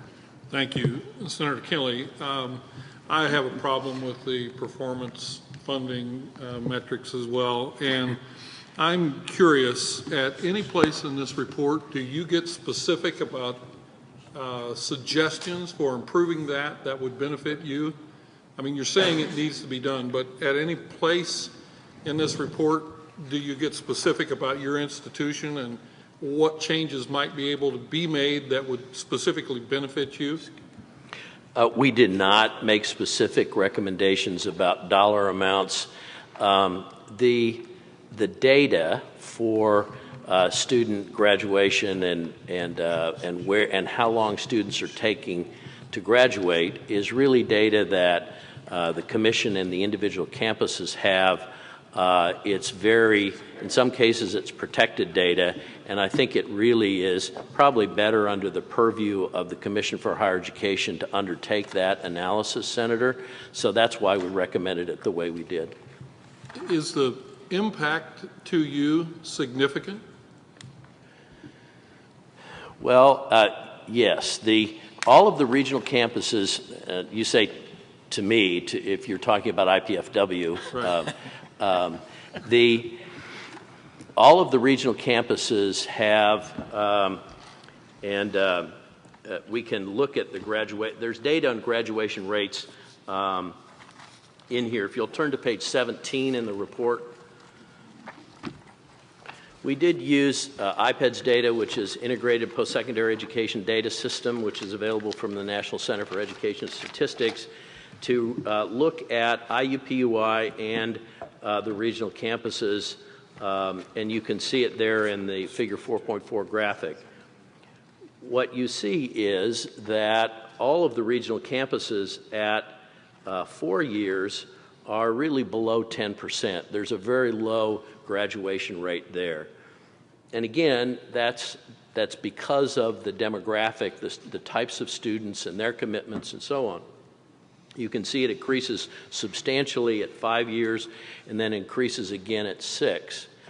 Our point is that you have to balance, you all understand this as well or better than we do, you need to balance the dollars that are provided as an incentive along with the students, number of students in the pipeline in order to both A, provide a real incentive, and B, make sure that it's affordable to the state. So I think those are the things, those are the considerations we would ask you to think about and to look at as you work with this issue.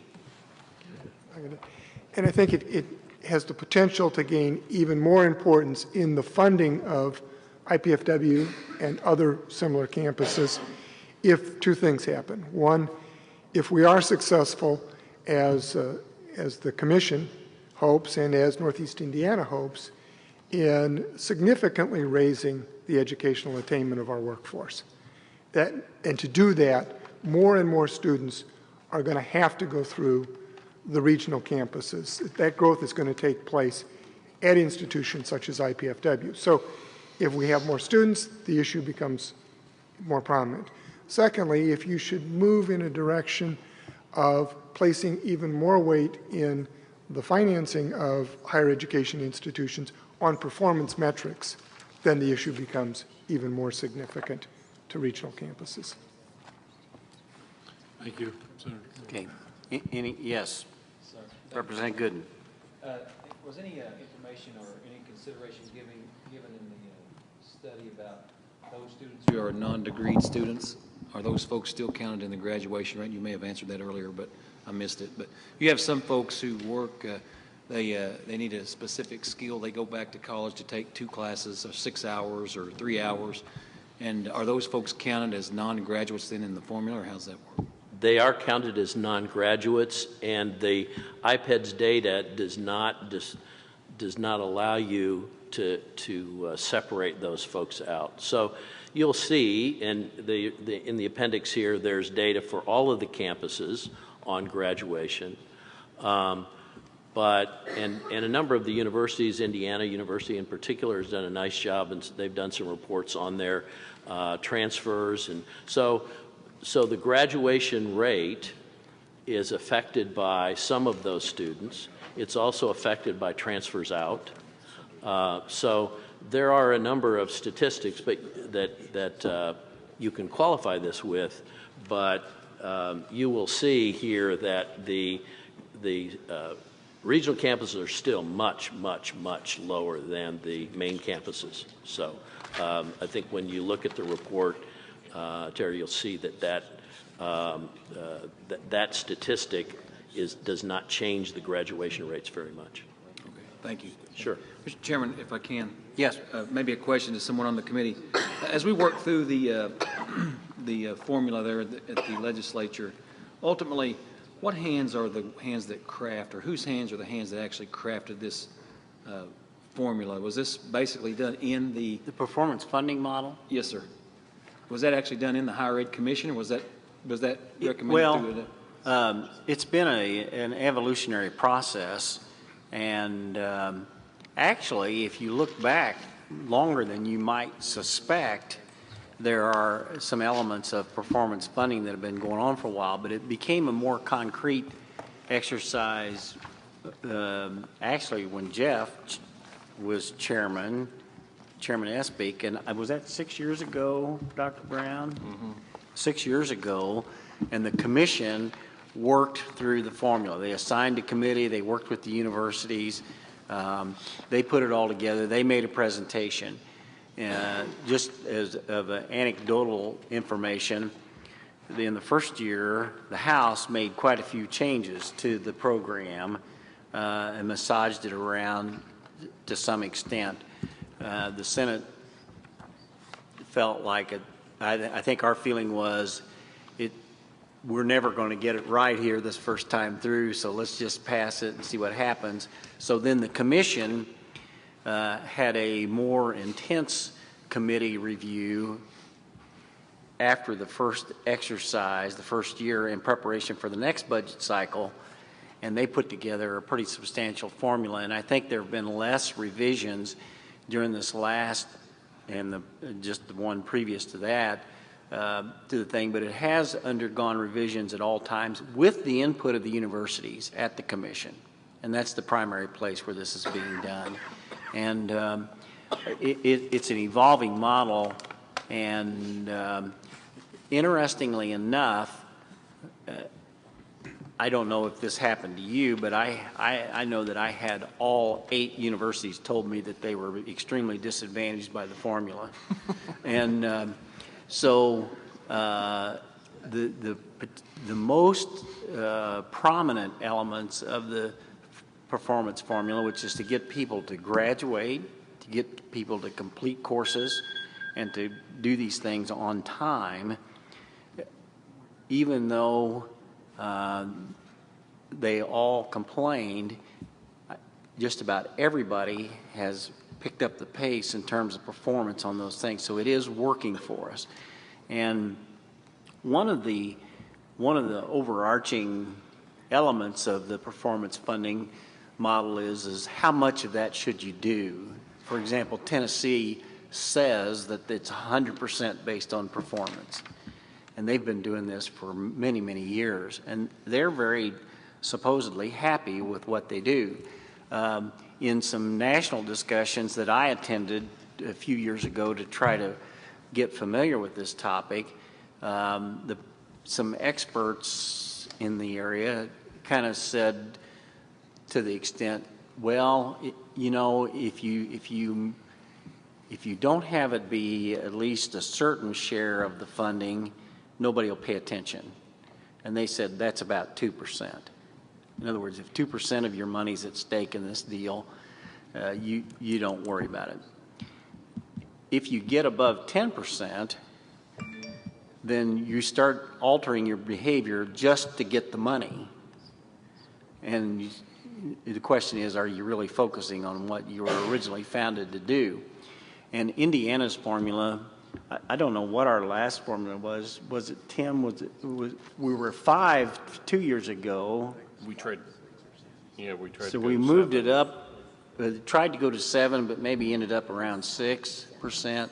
So we're kind of in that conservative range where it's not an enormous amount, but it's clearly affecting the university's behavior and gotten their attention. And I think by having it at those levels, we have enough at stake that they care, but we don't have so much at stake that, for example, something like this recommendation couldn't be dealt with. I don't think we're treating people so egregiously that we shouldn't, that the formula should just be thrown out and we should start all over again. I think the point is it should be improved, and I think what these gentlemen, I think almost as an aside to their primary purpose of their study, they noticed that this element of and how it affects regional campuses appears to be a pretty pronounced factor, and they just thought it was important enough they should include it in their recommendations. I don't know if that helps you. It does. I'm concerned also about the classifications, and as we move forward, I'm glad you broke out the regional campuses from the main campuses because really their mission is completely, although it looks similar, we're here to educate, but really their mission is really not the same. And I'm a strong believer in the performance awards. I think the mix is there. I think that there's just not enough attention paid to the differences between community colleges, even Ivy Tech. And I wonder what realm are these community colleges, or more importantly, maybe the main campus is saying, well, you probably shouldn't come here to take this course or this course. Maybe you should go somewhere else and do that. I know that all plays in a role, but I would like to, as we move forward with this, I'm real concerned about this because I think we're really shutting the door of opportunity for a lot of folks, and the people that we really want to go to school, those first timers, as we say, those people who are entering college for the first time in their families, these are really the folks that are probably going to be the most discouraged from this kind of action. And I know that's not the intent, so I look forward as the legislature starts to be able to work on this because I think it's very important. Now, I think you're right on your comments, and I think we're all beginning to realize that the regional campuses are a real opportunity for us to improve, and I think that's the value of this report. So, thank you, Mr. Chairman. Other comments or? Yeah. We normally don't take public testimony on things, but if anyone, and this is a report of first impression, if anybody out there has a burning desire to make a comment at this point, I would be glad to entertain a comment if anyone is here to do that. Okay, seeing none, we're going to move on. Gentlemen, thank you for your excellent work. Thank you, Mr. Chairman. Thank you. Okay, our next subject, Brian Bailey, our committee member and the budget director for Governor Pence. I discussed with Brian the idea of having him explain in the budget process that we adopted 2 years ago, and this has been a standard procedure in recent years in Indiana for the budget agency to evaluate the budget, to evaluate the prospect of whether the revenues were going to come in as suggested, and to develop some kind of a reserve or an allotment process that allowed them to react in case the economy wasn't as good as we thought it was. And so they set some standards for the budget that we currently have in the first year of the biennium, which was fiscal year 2014, and then recently they sent out another letter regarding 2015. And since we're getting ready to enact another budget, and since one of the dynamics that we have to deal with between the legislature and the executive branch, the legislature appropriates and the executive branch takes care of the operation and the expenditures. But we have always tried to work together on this, and I think in preparation for the legislature being able to adopt its next budget, I think it will be helpful for us to have some information about how they manage the budget process. And then secondly, that this is a timely way to do it, because when we get into November and December and we're going to start having all these budget hearings and all these presentations by all the agencies and the universities and everybody else, after a while the blizzard of information just kind of buries you, and it's hard to think in bigger picture. And so this is one of the key elements of the budget process. And I would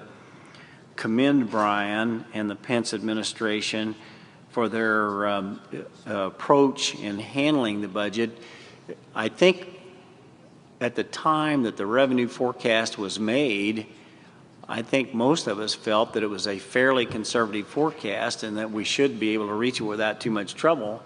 And in point of fact, it didn't actually work out that way. And so the fact that they planned ahead was a good exercise. On the other hand, it did involve some judgment decisions about how much of a reserve to establish and what kind of reversions to try to make and which entities would be subject to the reserve process. And so I just thought that it would be good for us to let Brian explain that to us. And if people would like to make a few comments and make some suggestions or express some points, why I think that would be appropriate. So Brian, let me turn it over to you, and well, you already have a mic there, so, and let me thank you for being willing to share this information with us. Sure. Thank you, Mr. Chairman. I think a little bit of context helps set the stage for the reversion decisions that the governor made in fiscal 14. So going back to the end of fiscal 13, we did an estimate of what we thought fiscal 14 surplus and reserves would be, given the budget that was just passed and given what projected revenues were. So we thought that at the end of 13, looking at the end of 13, that we would have a $150 million structural surplus at the end of 14, and that there would be $2.023 billion in reserves. So that was the July 2013 timeframe. As the months rolled by in the fall of 2013, we encountered 4 of 5 months where revenues did not hit estimate. And in November 2013, there was a $70 million shortfall in terms of revenue not meeting estimate. And the numbers I'm giving you are according to the budget plan, not according to what the April forecast was in 2013. So I'm adjusting for you revenue actions that were taken as part of the budget. So we've already planned on that. And so I'm just talking about revenue that did not materialize, that we did not expect. So after November, revenues were $107 million below budget plan for fiscal 14 after 5 months, and they were $100 million below the previous year after 5 months. So we had a position that was obviously uncomfortable at that point, and we had 7 months to go where we didn't know what collections were going to materialize. So the governor decided to take action at that point at the end of November. We had gotten enough into the fiscal year where we were seeing the data materialize, and we thought we'd reached the point where we weren't going to be acting prematurely by taking action at that point. And so, as you know, the further we get on into the fiscal year, the harder it is to make adjustments in spending and reserve holdbacks.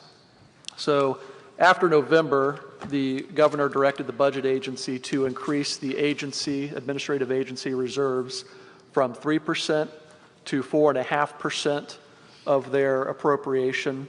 That increment of 1.5% saved $30 million. The governor also directed that we apply a 2% reserve on public universities on their operating and line items. The governor also directed a delay in certain one-time spending, including $2.5 million on the Indiana Biosciences Research Initiative. So we made those decisions. The governor made those decisions in fiscal 14. We go through the rest of the fiscal year, and we ended fiscal 14 $60 million below prior year collections. $170 million below the budget plan. But if you compare it to the December 2013 forecast, which revised the April 2013 forecast, we were just $14 million above forecast. So at that point, the structural surplus in fiscal 14, which is current year revenue minus current year expenditure, was $107 million as compared to what we had estimated to be $150 million at the beginning of the fiscal year. And reserves were $2.005 billion as compared to $2.023 billion as we had estimated at the beginning of the fiscal year. So that was the fiscal 14 plan. And as we look at fiscal 15, we are concerned that fiscal 14 did not exceed the prior year revenue collections. Looking at the December 2013 forecast, the forecast committee projected a 3% increase over collections in fiscal 14. So we look at total dollar amount collected in fiscal 14 at the end of it.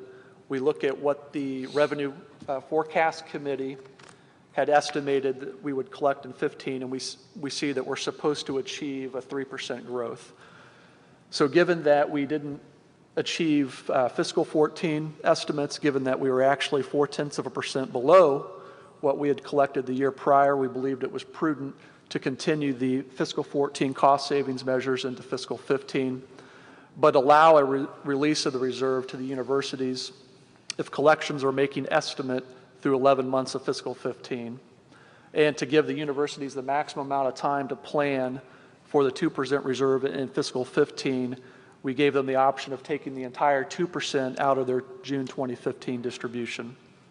And just a point about the reserve and why the governor believes it's important, why we believe it's important, is that it helps preserve dollars to spend on state agencies and universities through a critical downturn in the economy.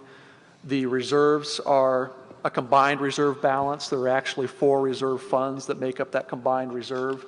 There's the operating balance in the general fund, there's the Medicaid reserve fund, the tuition support fund, and the rainy day fund. All of those funds are there to help agencies achieve their missions, help the public universities achieve their missions in the event of a critical economic downturn. Indiana was rated by S&P Standard & Poor's, which is one of the 3 main ratings agencies, as one of the 6 states best prepared to meet the next recession. That came out in the April issue of Governing. They look at 3 things when they make that assessment. One is whether or not general fund or operating fund balances are equal to or greater than the state forecast for the end of the 2014 fiscal year. That's one criterion they examine. Another is whether the rainy day fund balances have been restored to at least their 2008 level, because they're looking at states and how those states weathered the prior recession to make a projection about whether they're going to weather the next recession. And then the third main criterion is whether a state is funding its actuarially recommended pension contribution, which Indiana is. So we feel very good about where Indiana ended up in fiscal 14 and the decisions that the governor made to make sure that we maintain an honestly balanced budget, and happy to answer any questions the committee has. Thank you, Brian. I'd like to kick it off by asking 3 things myself, but I think before we start doing that, there's currently a lawsuit has been filed against the state with respect to DCS payments with respect to adoption subsidies, and the governor made an announcement here yesterday about some actions he intends to take with respect to that, but there is a lawsuit engaged in that. So I would prefer that committee members not raise that points on that issue for discussion, since it's the subject of a lawsuit and a negotiation and all of those things. But Brian, when we did this, now on the K through 12 formula, was there any reserve put on that or any holdback on that of any kind? No, there was no reserve put on the tuition support. So that one, there was none. And then the other statewide office holders, how do you deal with them on their budgets? Do you just Do you do anything with them, or what is your approach in dealing with their budgets? Sure. Our approach with the statewide office holders and the other branches of government are to invite and encourage them to participate in the cost savings measures in the reserve. We hope to work with them to be able to achieve that goal in any way we can, but at the end of the day, it's the call of that office holder whether they're going to participate or not. And then there was we have a contingency salary increase fund, which we have made available kind of as a lump sum, and I think you're able to use that not only for the executive branch, but it does cover the other statewide office holders, I think, as well.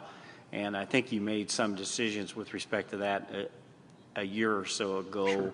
Sure. Could you share that thinking with us? Would be happy to. The decision on salary adjustments for the coming year and starting in calendar year 2014 are made by the governor for the executive branch in December 2013. So the governor made those decisions after the 5 months of revenue misses and not certain what we were going to achieve coming forward in revenue collections in 2014. So the governor determined that there would be a non-base building salary adjustment for executive branch employees through the bonus system that would match up with the performance review and performance funding for state government executive branch employees. The average adjustment was a 2% increase if the employee was meeting expectations in his job or her job. And the judicial branch decided to match what the executive branch was doing for the executive branch employees and applied that same non-base building average 2% adjustment to judicial salaries for the judicial branch. The higher education situation is kind of an unusual one. Most of the state agencies, really the state funds and then any federal funds that they get are about all the resource they have. They have a few fees and other things in some cases.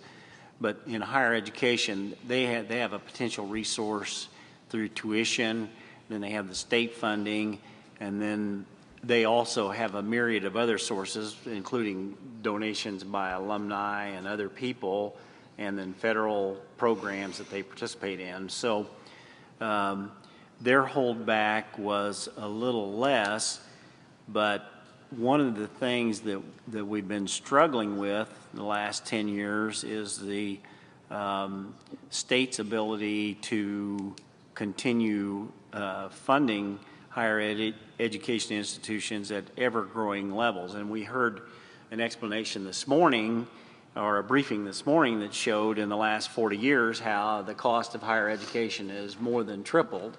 And so it's been a very expensive proposition. And so in our funding in the legislature last year, we worked with the universities. We were very concerned about the continued tuition increases that were kind of keeping people from being able to go to college. And of course, all of that eventually feeds back into some of our goals about trying to develop our workforce and develop the culture that Hoosiers can be very successful in what they do. And so we funded them up a little bit this last time compared to where we had been during the recession in exchange for, let's see, how do I want to politically correctly say this? Just an oral agreement. I was going to say a gentleman's agreement. That's probably a bad term to use anymore. That they would hold down tuition increases, and we asked the commission to kind of monitor that and make sure that they did do that. And so we had pretty good success in that regard.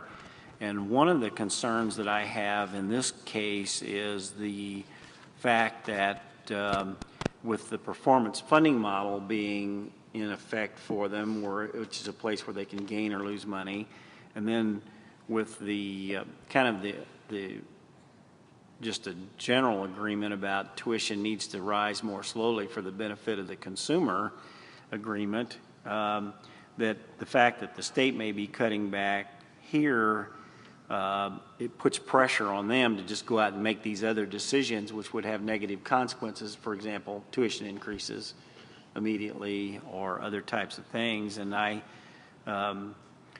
don't envy your job and the governor's job in terms of handling that, but first I would hope that if the picture brightens a little bit, since we did protect K through 12, that we would consider having some kind of a protection for the higher ed situation. But then secondly, give me your thoughts on how you see this kind of set of balls that we're juggling on this issue here. Sure. If you look at the total dollar amount of the governor's actions announced last December, $30 million in cost savings came from our state agencies. That was the increase that he ordered from 3 to 4.5% of appropriations. Total dollar amount from state agencies for cost savings was $90 million for fiscal 14. Mm-hmm. And if you look at the 2% holdback on university operating and line items, that generated about $27.5 million in cost savings. So even with the increase to the state agencies, just the increase alone was still more than we were saving in expenditures from universities. If you look at the reserve, even factoring in the reserve, universities still received 3.3% increase in operating and line item funds in fiscal 14, in addition to the $199 million in cash-funded capital projects that this committee's reviewed. That was a 3.3% increase over the previous year? Yes, in operating line items for fiscal 14. Okay. Let me open it to other committee members if you have thoughts or questions for Brian. Representative Gooden and then Senator Talion. Thank you, Mr. Chairman. I appreciate the open dialogue and the start of this kind of conversation. As you talked about, you kind of mentioned the performance awards, and we've been talking about that even with employees, but at what level are the performance awards, are they outside of the reversions? And you also talked about, and I'm thinking out loud here so fast, something that doesn't make sense, just ask me a question to define it. But and also you talked about performance awards for employees within the state agencies. If the reversions come from a state agency, and let's say that the employees are getting a 2%, does that mean that the lower, or the bosses, I guess, I'll use that term, it's not politically correct, Senator, but the bosses, are they the ones then that are only getting the 2%, and the folks that are the we'll call them the grunts, are they the ones that's not getting the increase then as you come across the reversions? Because at some point there's got to be a give, because you're taking away more money as you move forward. So, and I don't need a distinct explanation, but it's something to think about as we move forward. I mean, I know we noticed that the wage gaps continue to grow, and I'd like to see a research study on the wage gap in state government as well with the state agencies, because I know that a lot of the folks, the bosses, are getting raises, but I get a lot of complaints from folks who are the underlings, are saying, hey, I haven't had a raise in 6 years. So as we move forward, that's just food for thought, and I think it's a real serious concern, and these merit cases and all that. So I appreciate the thought, and that's something we really need to address in the next legislative session.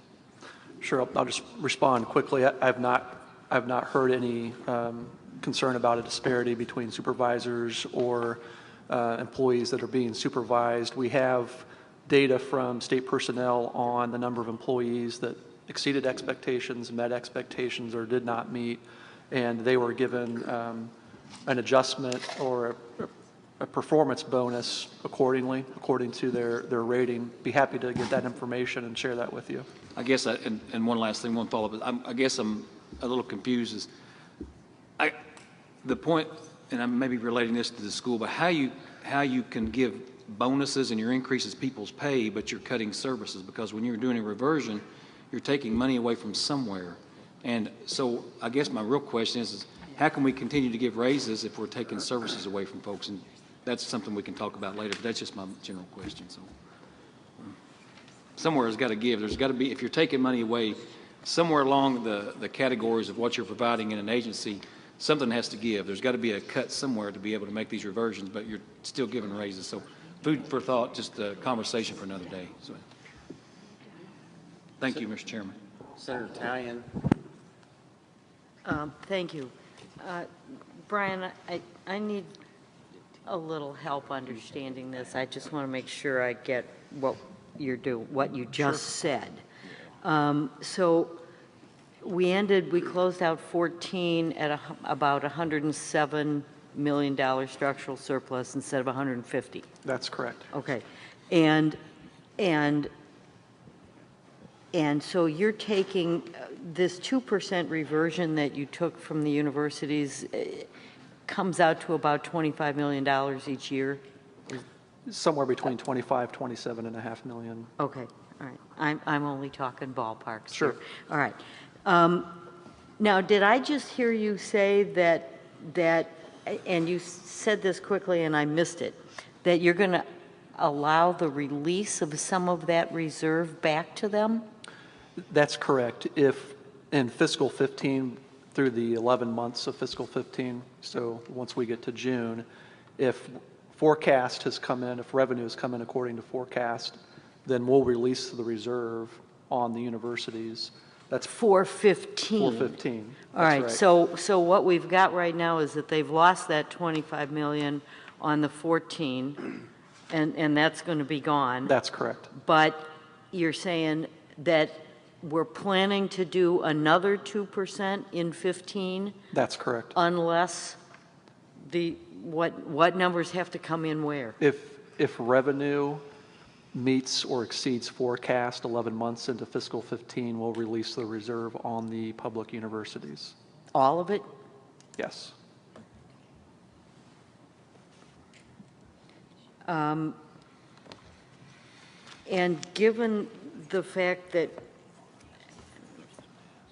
we still have this reserve of 107, and that we've got reserves, not just in the budget, but in the other funds, of another $1 billion. I don't understand why we can't afford to give the universities back some of what we've held back. I mean, at what point do you say we've got enough money? As we've outlined for fiscal 15, if we do hit revenue forecast 11 months into it, it looks like we're going to meet forecast for 15. We're going to release that reserve back to the public universities. All right, but they're not getting anything back for 14, correct? That's correct. If you add the operating balance, the combined balances that we look at as part of this budget committee when we're doing budget preparation and when we're doing revenue, that totals up to $2 billion, and that's enough to operate state government for about 49 days. All right. I still am trying to figure out the basis for the decision that the universities are being cut $25 million. I mean, why aren't we cutting them $5 million or $10 million? I mean, how did we come up with we need 2% from them? Because to me, whatever we take from them could end up as next year as a tuition hike. So that's what I'm trying to see is how you came up with you need $25 million each year for 14 and 15. The 2% was arrived at as we were, again, going back to November 2013, we're looking at a $70 million miss in November, $100 million below year over year. And 2% was a way to help get us to try to get back to structural balance. We didn't know how we were going to finish the rest of fiscal 14. But now we're there, right? And, I mean, we finished out fiscal 14, and we're a little below what you expected, what we expected when we set the budget. Right. But you know, at what point can we not give them back some of this money? In thinking about the continuation of that hold back to fiscal 15 from 14, we did look up where we ended fiscal 14, and we're 0.4% below where the fiscal 13 collections were. And so we thought it was prudent to continue that policy going forward to 15, especially given that 15 assumes or projects a 3% increase in collections that we're concerned we're not going to see. All right. Well, what I guess this isn't making sense to me because, as you said, we're 0.4% below the projected structural surplus, and yet we're 2% cutting back on the reserves. Why aren't we at a lower number than 2%? I'm not sure I understand your question. Well, I mean, how did you decide you needed $25 million from the universities as opposed to 10? Again, going back to where we were in November 2013, the shortfalls that we were seeing in revenue, we thought this was a way to try to contribute to getting back to balance. Right, but we're not there now. We closed out 14 in a different place, and why can't we give some of that back based on the fact that we closed out 14 better than it looked like we might have done in November of 13? And I'll respond by stating 2 points. One, they're getting 3.3% increase in their funding, even including the reserve in fiscal 14, plus $200 million in cash-funded capital projects that have been reviewed by this committee. And again, going back to fiscal 15 projections, we're concerned that they may be overly optimistic, and we just want to be prudent in how we manage funds going forward. Thank you. Representative Brown. Thank you, Brian. Thank you, and Mr. Chairman, and everybody for, I think, the open discussion. I appreciate that, and I know it's a difficult situation. You know, I look at these numbers all the time and month to month, and I think we're getting mixed signals, which is what the economy of the United States is and kind of the economy in Indiana. We're doing better than a lot of other states, but we have sales receipts that are exceeding expectation, where income tax receipts don't exceed expectation. And it doesn't make sense. If you don't have income, how can you spend it, so to speak? It just one of those dichotomies or separation in how this recovery is happening. Slow and in mixed signals. I also want to say I think I appreciate the support for K through 12, because I think, Senator Talian, back to your point, you know, if we're going to do across the board in 0.4%, you know, that's $30 million out of K through 12. And I don't think any of us want to go there. So, you know, we're protecting K through 12 at the expense of other places of the budget. Which is what, you know, all of us as legislators feel. My question, so to speak, is kind of in general terms related to the rating agencies. What emphasis do they put on that structural surplus? If, for example, we spent everything in our checkbook down to zero, would that help us? Is that important to the rating agencies? Is it not important, or is it a negative impact if we spend it to zero, or if we had 10 cents left in our checkbook at the end of the day? How important to the rating agencies is that structural surplus? Sure, it's significant. It shows them that if we are doing a holdback and we are trimming spending so that it's in line with what current year revenue is being collected, it shows them that we're managing resources and we're going to make sure that we're maintaining commitments not only to bondholders right now, but in the future, if there's an economic downturn, there are resources in place that are still going to be able to meet those commitments to the bondholders and also to our state agencies, public universities, and anyone else who's receiving appropriations through the budget bill. Representative Goodman and Senator Skinner. Sorry, I don't mean to monopolize people's time here, but, you know, and this is not pointed toward anyone, but it really seems as we talk about this and we move forward, it's almost like we're setting ourselves up here for another automatic tax refund. So we can hand out another $50 back to folks.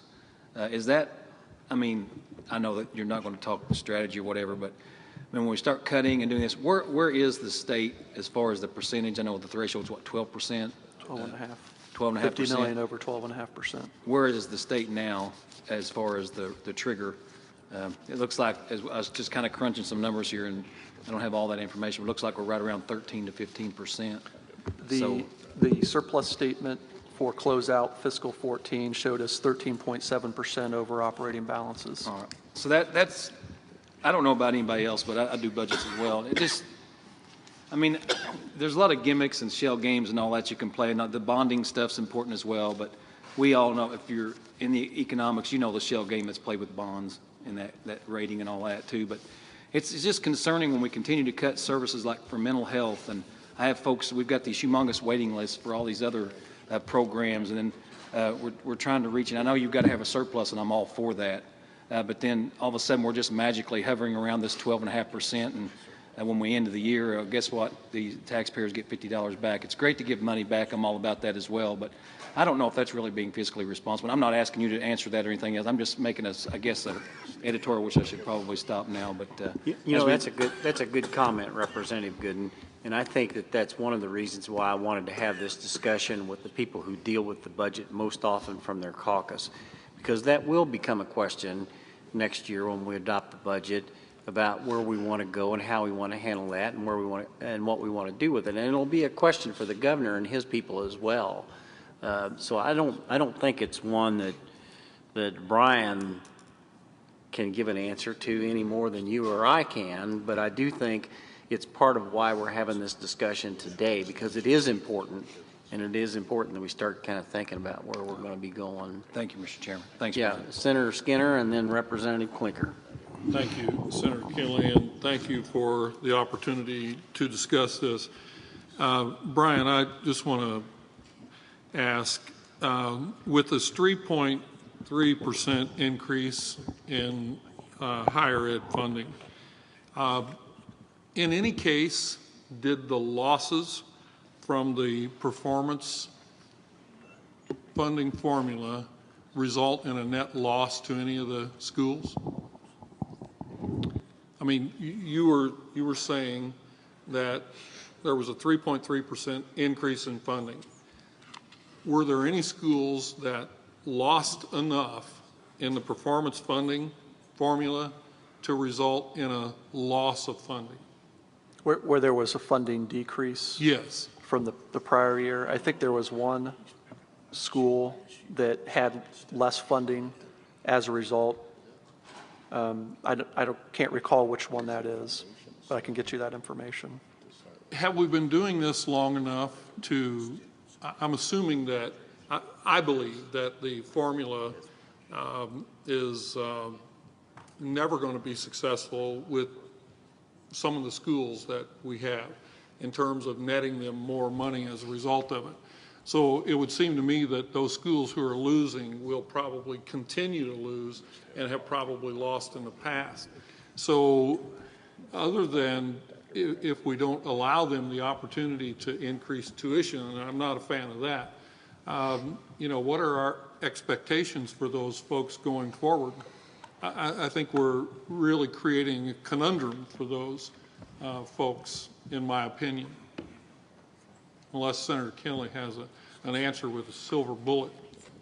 Well, I don't have an answer, Senator Skinner, but I thought, as you're kind of indicating here, that when the governor made his decisions about how much holdback to do, and he did favor the higher ed institutions with not quite such a large percentage holdback, that there were these kind of dynamics that played into this. And I thought it was important that we talk that through a little bit too, because it's a little bit of a new experience in recent years for us to have all of these dynamics in play when these kind of things happen. And I just felt like it was worth taking a little time. There's no other committee forum or agency where you're going to be able to have this discussion. And I just thought it was a good idea that we do it. And your point's well taken. I don't have the answer, and I don't think I've charged Brian with giving us an answer to that. It's just part of the decisions we have to make as policymakers. You know, I think just to editorialize a bit too, you know, I think one of the criticisms I would have would be that when we establish a system of evaluation or whatever, if there are flaws in that system, we don't seem to want to go back and make the corrections necessary. Just like within the funding formula matrix, I understand where we want to go with that, and I understand the incentive that might be there, but at the same time, if it's consistently hurting a particular group of schools, then we need to revisit that, kind of the discussion we had a little bit earlier, and because I don't believe that's anybody's intent, is to punish any school. But if there's a flaw in the system, I really believe that we need to put our heads together and try to resolve that. And particularly in the case of IPFW, as we discussed this morning. Well, I think that's a fair comment, and I think that's one of the things, without delving too deeply into this, I think that's one of the things that has marked Indiana as a success story compared to some other states, that we are willing to dig into these issues on an ongoing and continued basis, more so than for perhaps the federal government or some other states even. I think you can visibly see the difference of attention to this issue or these types of issues. So it's not always pleasant, but I agree with your comments. I just think we need to work on it. Representative Klinker? Thank you. Just like to say that I'm very proud of the surplus, and I appreciate Brian's comments. And we're AAA rating and fiscally responsible, and we're getting businesses that look at that and come into our area, as all areas. But I do want to discuss the fact that many very qualified teachers left our profession last year. And I know Representative Brown had to, as a chairman, had to lower the annuity ratings, but we lost a lot of people that shouldn't have retired. We also have lost the increment and master's degree, which gave teachers an incentive, even though maybe it wasn't a lot of money, it gave them an incentive to stay. And we're finding that education schools, some are closing, looking at closing because of the drop in numbers. But the young people are getting the message from some of the teachers, and this bothers me. I have not done this, incidentally, telling our young people not to go into education. That's happening a lot out there, and I'm sure you've heard that. And many of us have teachers in our families. And I think we have to be aware that with the increment leaving, it was little money for about 19 years, and the master's degree gone, the young people are not finding incentives to be able to stay there, raise a family, and continue in the education profession. So I'd like to just point that out, that that's going on all over the state, and I see it in our area particularly. 6 wonderful teachers left at Jeff High School that were marvelous teachers, and they left because of the annuity and the drop, and for some other reasons, testing pressure. But we're losing good people in the profession that really shouldn't retire at an early age. So I just wanted to bring that up because I'm aware of that in our community. I think it's happening all over the state, and I'd like for us to do something to be able to maybe stop that and get our young people back in the teaching profession. Thank you for allowing me to say that. You're welcome. We've had a good discussion here, and everybody's, and I think that the objective of trying to get everybody thinking forward about what we ought to be doing and where we ought to be going has kind of been achieved here. Brian, is there anything you'd like to say in conclusion before we move on to the next issue? No. Okay. You said enough, huh? Yeah. Thank you, Mr. Chairman. I'll say that.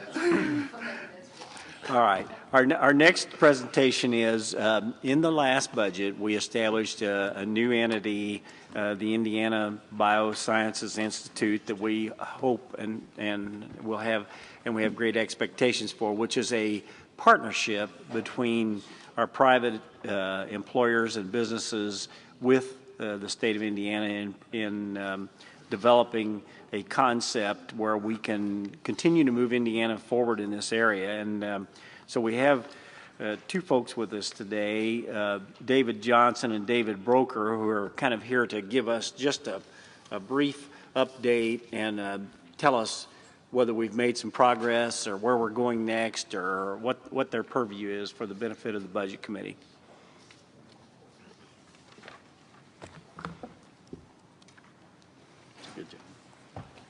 Senator Kenley, thank you very much. We're delighted to be here today, and we are mindful of the fact that it's a little afternoon, so we're going to be very brief. As I mentioned last year when we came before this committee, we are happy to come back anytime and talk about Biosciences Research Institute, and as I think David and I will be able to cover very briefly here today, we are poised on the brink of some very good news, and lots of it, with regard to the development of the Institute this fall. So we expect you may want to hear from us again over the coming months. I'm David Johnson. I'm the President and CEO of the Central Indiana Corporate Partnership, and I'm also the President and CEO of one of CICP's main initiatives, which is BioCrossroads. I am delighted to hear that all of you visited Brian Emmerich and MicroPulse yesterday. That is a wonderful enterprise. We encountered Brian and MicroPulse about 5 years ago when we spent a great deal of time in northern Indiana working to establish the OrthoWorks Orthopedics Initiative. Brian Emmerich is exactly the kind of entrepreneur, both as a contract manufacturer but also as someone who is incubating businesses within MicroPulse. He's exactly the kind of person we need to have about 50 guys like that, or 50 people like that in the state of Indiana doing that. And the Institute is a research institute, but it is designed to give rise to exactly the kind of entrepreneurial opportunity that you witnessed firsthand yesterday. When we were here last year, in October, our mission was to talk about what the Institute was going to be doing. It was also to talk about the appropriation, and then to work after the meeting with Budget Director Bailey to establish milestones for the payout of the appropriation that the state had generously made to get the Institute founded.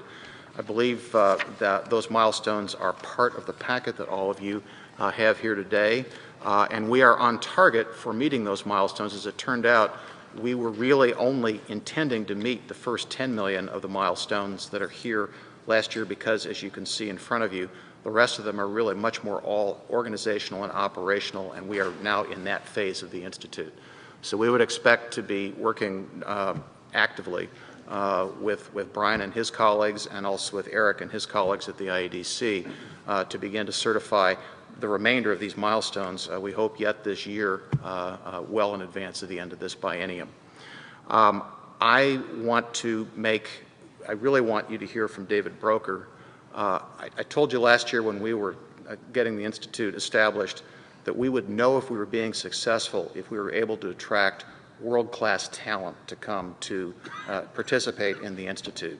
This is Exhibit A, and you're going to hear from him in just a moment. I do want to say that the areas that we are currently working on, and some of these are pretty sensitive, I'm not in a position, nor is David, to give you a lot of details on this today, but we are very close to closing in on some very significant initial and longer-term facilities decisions for the Institute, which we expect to conclude over the next probably 2 months, I would say, maybe 3, but certainly before the end of the year. We are very, very close to retaining a world-class academic leader, CEO for the Institute, and I want to pause on that for just a moment, because that is another proof of concept for success. When we brought this model to you last year, we described to you an institute that would be different from any other kind of enterprise in the country, because it would be industry-led and industry-focused, as well as focused on academic excellence. You never know if you have a good idea until you see if people are willing to participate in it. And one of the things we mentioned to you was that it was imperative for us to be able to attract world-class research talent to come to the academic leadership of the Institute. That if we couldn't do that, we would really have a great deal of difficulty making the whole thing work, because we need that talent to work with our industry as well as with our universities here in the state. We retained a professional search firm about the time that we were here with you in the fall. They produced an outstanding field of about 200 and some candidates, around 200 candidates. We are down to the last innings with a couple of those candidates, and they are world beaters. So if we are successful, and David and I, but then also the industry and academic leadership of the Institute is successful, I think the governor is going to be involved a little bit in this recruitment too. And we may need to talk to some of you about helping us with this recruitment, because this is somebody we really need to get to come here, the person that we're particularly focused on at the moment. That is also pending over the course of the next few weeks. In the course of getting the Institute established and thinking about what it is, and we talked a great deal about that last year. I'm happy to take questions, as is David, on this, but I don't want to go back over old ground given the time we have here. But keeping in mind that the purpose of this institute is, among other things, to capture a bigger and more significant portion of the $6 to $7 billion of research and development spend that your life sciences industry currently in this state spends every single year in basic and applied research. If we can get just 5% more of that in a given year, we're looking at adding $300 million more to this economy to do all kinds of things.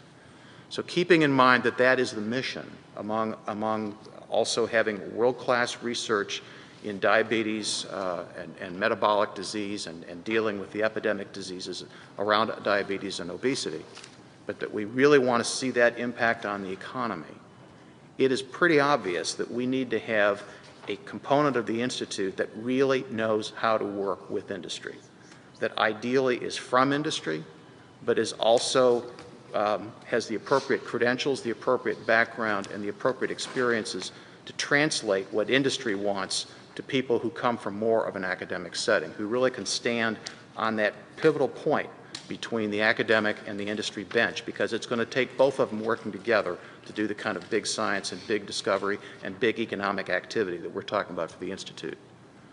David Broeker is that person. You have some information about him in the update from the IBRI.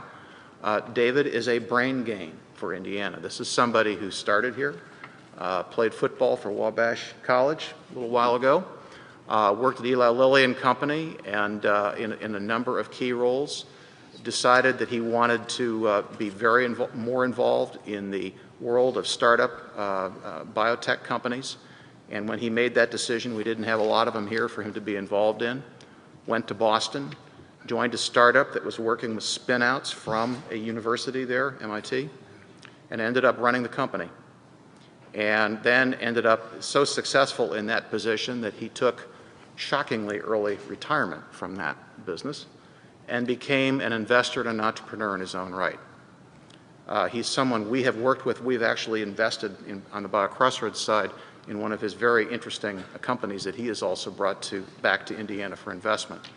And in the course of doing that, became convinced that this was the guy who could really help us in interacting with our industry sponsors, who remain highly energized by this project and really committed to it and continue to make financial and human resource commitments to it. But this was the person who could really help to translate their work into productive activity for the Institute. And also somebody who had been around the block now several times in the world of startup businesses, the kind of business you saw yesterday with Brian Emmerich. The Institute is that too. It is a startup. You're signing on to something that you're building while you're doing it. And so the leadership of the Institute is going to have preeminent academic credentials, but it's also going to have field experience in how you build an enterprise like this and really get it up to speed quickly. And that's David Broeker. He is our Chief Operating Officer for the Biosciences Research Institute. Senator Kenley and I discussed this the other day and thought it would be good for you at least to hear from David, and again, to understand this is Exhibit A as to how this thing is going to work. David. Thanks, David, and Mr. Chairman and committee. It's my pleasure to be here. David told you a little bit about my background, but the thing I'd really like to fill in maybe about that is what really motivates me and why this was such an exciting opportunity. As David alluded to, I've been in life sciences for 25, 30 years, started my career at Lilly, lived in Boston, and I've always felt that Indiana had a lot to offer, but it was just under the radar screen, and a lot of people just didn't know what was happening back here in the state. And so, in my time in Boston, I learned a lot about what that ecosystem was like. And I think everybody knows about the university systems there and the entrepreneurial environment and the venture capital community that's in Boston. And I've done lots of work with startups as well on the West Coast in San Francisco and the Bay Area and up in Seattle. And everybody tends to look at those two places or three places as examples of what these ecosystems are and what they should be. Well, when David approached me about the opportunity to come in and become Chief Operating Officer of the IBRI, I became very excited about that because I think that Indiana has a very unique set of assets between the companies that are here.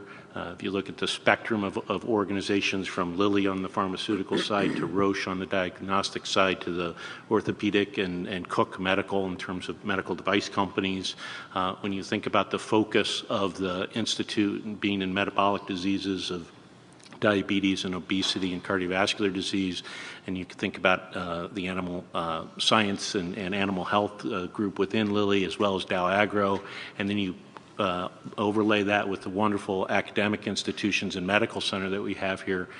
What's needed is a catalyst to sort of pull this together and really provide sparks of ideas to further advance the discovery of new medicines and be able then to transition those into the next set of great biotech companies or medical device companies or diagnostic companies. So it's with that, and that's what really drives me. I love working with scientists. But the engineer in me is also the one that likes to take those good ideas and then figure out how to build something that come out of it to really, improve patient health and overall outcome in people's lives. So it's very exciting to be here, and I think we're poised like any startup. I'm employee number one and trying to build an airplane and fly it at the same time. And your first job when you're in this environment is to get your number 2 and 3 and 4 people into the organization. And as David alluded to, I think we're poised with our discussions with our potential CEO candidates to in the next month or two to really make some announcements that's going to heighten the visibility around the IBRI and really set the stage for what this institute's going to be and the recognition that's going to come with that.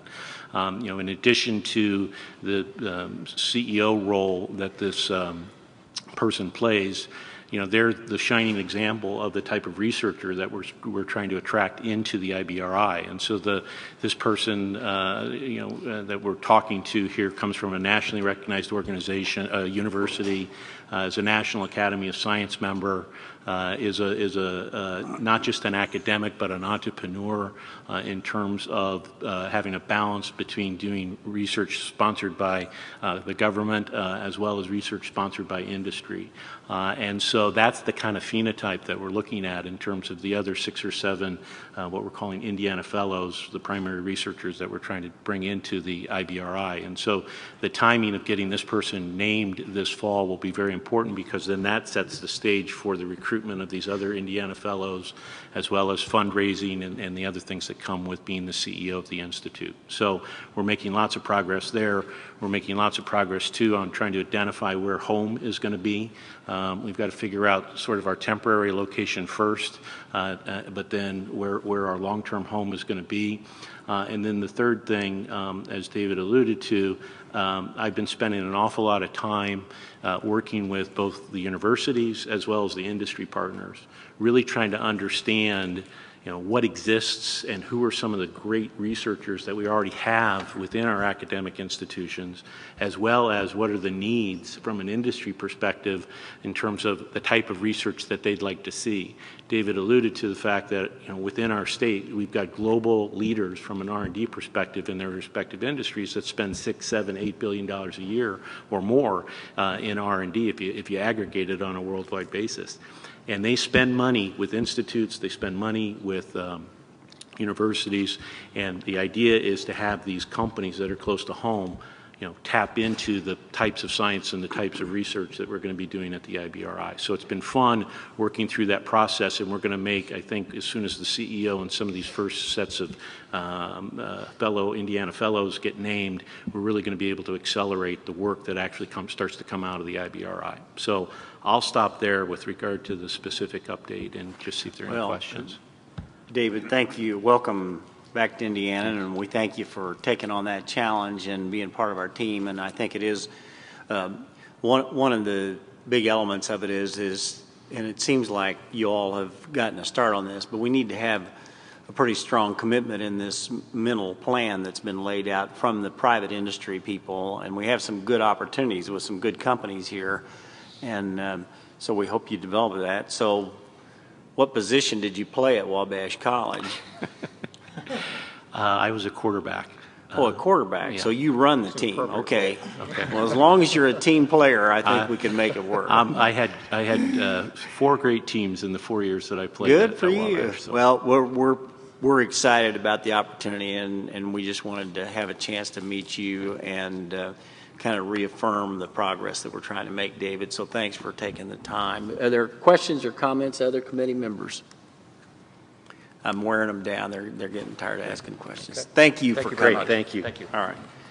Last item on the agenda is a report from the IEDC and Eric Doden on the really what I asked Eric to come in and do was just kind of go through the final chapter here. We had some issues with some of the funds that the IEDC had that were federal funds. They weren't state funds, about the appropriateness of the use, and so we've tried to be very upfront and transparent about what is going on here, and I know I've had a lot of discussions with them, but I asked them to come back one last time and kind of walk through the protocols that they think they put in place to help deal with this situation.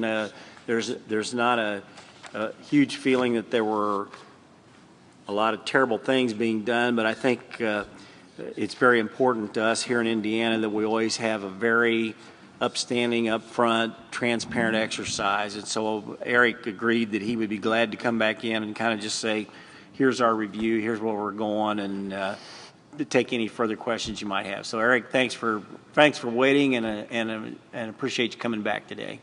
Thank you, Mr. Chairman. Again, Eric Doden, President of the Indiana Economic Development Corporation.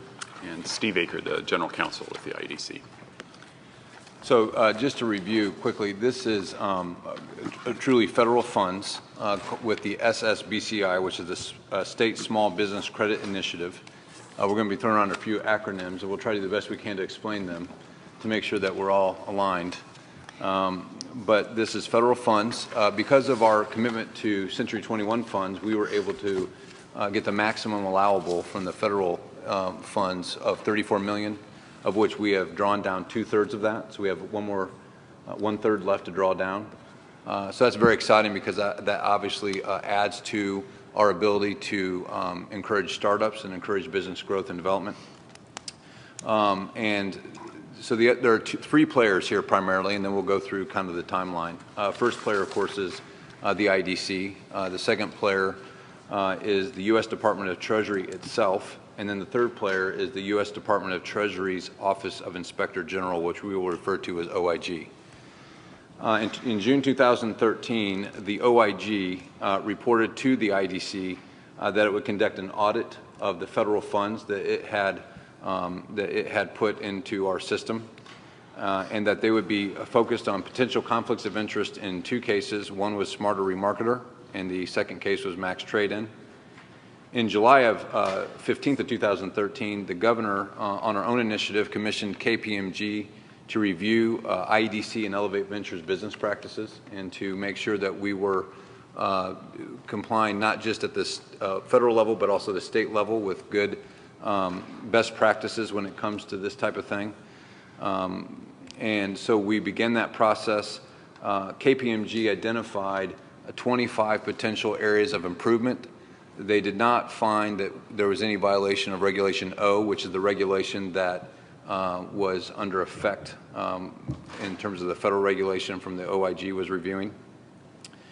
We worked with a Sponsor Group. As I said, there's a lot of acronyms and names, but it's important to understand the whole dynamic. We worked with a Sponsor Group to implement those 25 procedural improvements and are proud to announce that as of May 13, 2014, that all those in effect and operational. And Sponsor Group was helpful in making sure that we complied with those suggestions.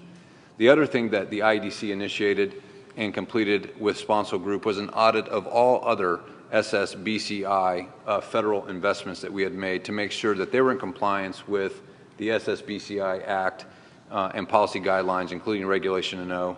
And on February 25, 2014, the independent auditor confirmed that there were no prohibited party transactions or violations on any of our investments as it related to the SSBCI.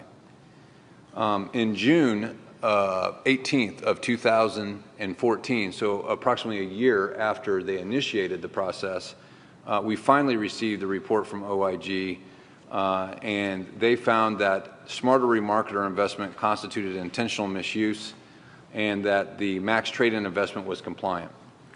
They also made the following recommendations to Treasury. They recommended that Treasury recoup the $499,986 of federal funds that were intentionally misused. They also recommended that this state funding should be reduced, suspended, or terminated as a result of the specific event of default. And they also required the state to ensure that IEDC reviews each investment decision going forward. Interestingly enough, in a very unusual event, the Treasury itself disagreed with the OIG's findings, and I'm not sure that we know that that happens very often, if at all. Findings of intentional misuse. They concluded that, in fact, the facts and the law did not support that. And again, we felt a little vindicated because we also took a strong stand and disagreed with the report finding. We found that Elevate had acted in good faith in trying to comply with Regulation O and with all the other policies and guidelines, and that, in fact, we had introduced procedures based on the recommendations that now maintained a higher standard than was even recommended by the OIG at the time. Now, OIG has since attempting to modify their standards, or maybe they have modified them, Steve. The Federal Treasury has implemented, as of July 1, some additional standards that were not in place at the time of these investments. But ours exceed those as well. Yeah, but ours exceeded those approximately 6 months before they even initiated their own. And basically, our new basically has a zero tolerance policy for any conflicts, is what it amounts to. And so, we believe that we've put in procedures and policies in place that will clearly keep this from ever happening again. But at the same time, wanted to be clear and on record that, we found both in our own investigation and Treasury concurred with us, not with their own OIG, that the facts and the law did not support what OIG found. I also think it's important to note that not only did we ourselves recapture the money from Smarter Remarketer, but we did that with a 15% return, of which we were able to keep as a state, which I think was a positive thing and a positive win for the state of Indiana and the taxpayers of the United States of America. In addition, I think it's important to note a couple other things that are really critical. Smarter Remarketer attracted significant outside investment outside of our state, $7 million to be specific, from Battery Ventures, which is one of the premier venture capital companies in America. And fortunately, those jobs and that growth is continuing to happen right here in our state. So we're very pleased with the validation that we have with this business, that $7 million of private money was put in by Battery Ventures, and that company will continue to grow and prosper in the future. So that is really a summation of the report. I'm going to ask Steve to help me, because when you go through this many details, I'm inevitably going to miss something, and if there's anything I miss, I'm going to ask Steve to to go ahead and fill in some blanks. The only thing I would add here is that both the Elevate board and the IEDC board have formally adopted all of the policies that Eric has just mentioned that went toward sort of the confirmation and implementation of the sponsor recommendations. So those have been formally adopted.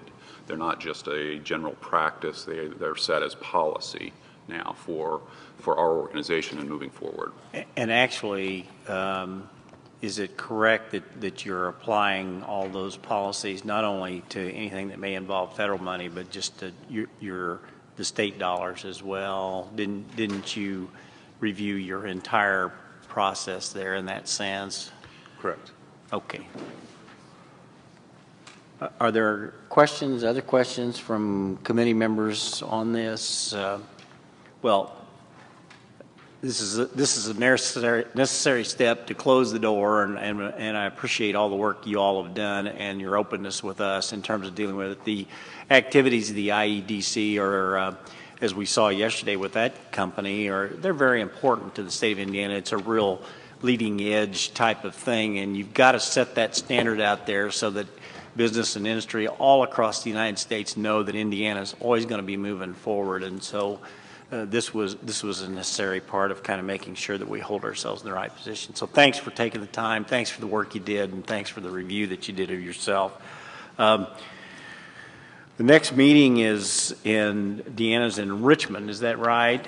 On the 16th and the 17th of October. And I thank the committee for your indulgence this morning. I know it was somewhat of a long meeting, but these are all important things that we're discussing, and I'm trying to get everything of this type wrapped up before we start those actual hearings in November and December that are going to be endless. So thank you all for coming, and thank you guys for your help here. Thank you, Mr.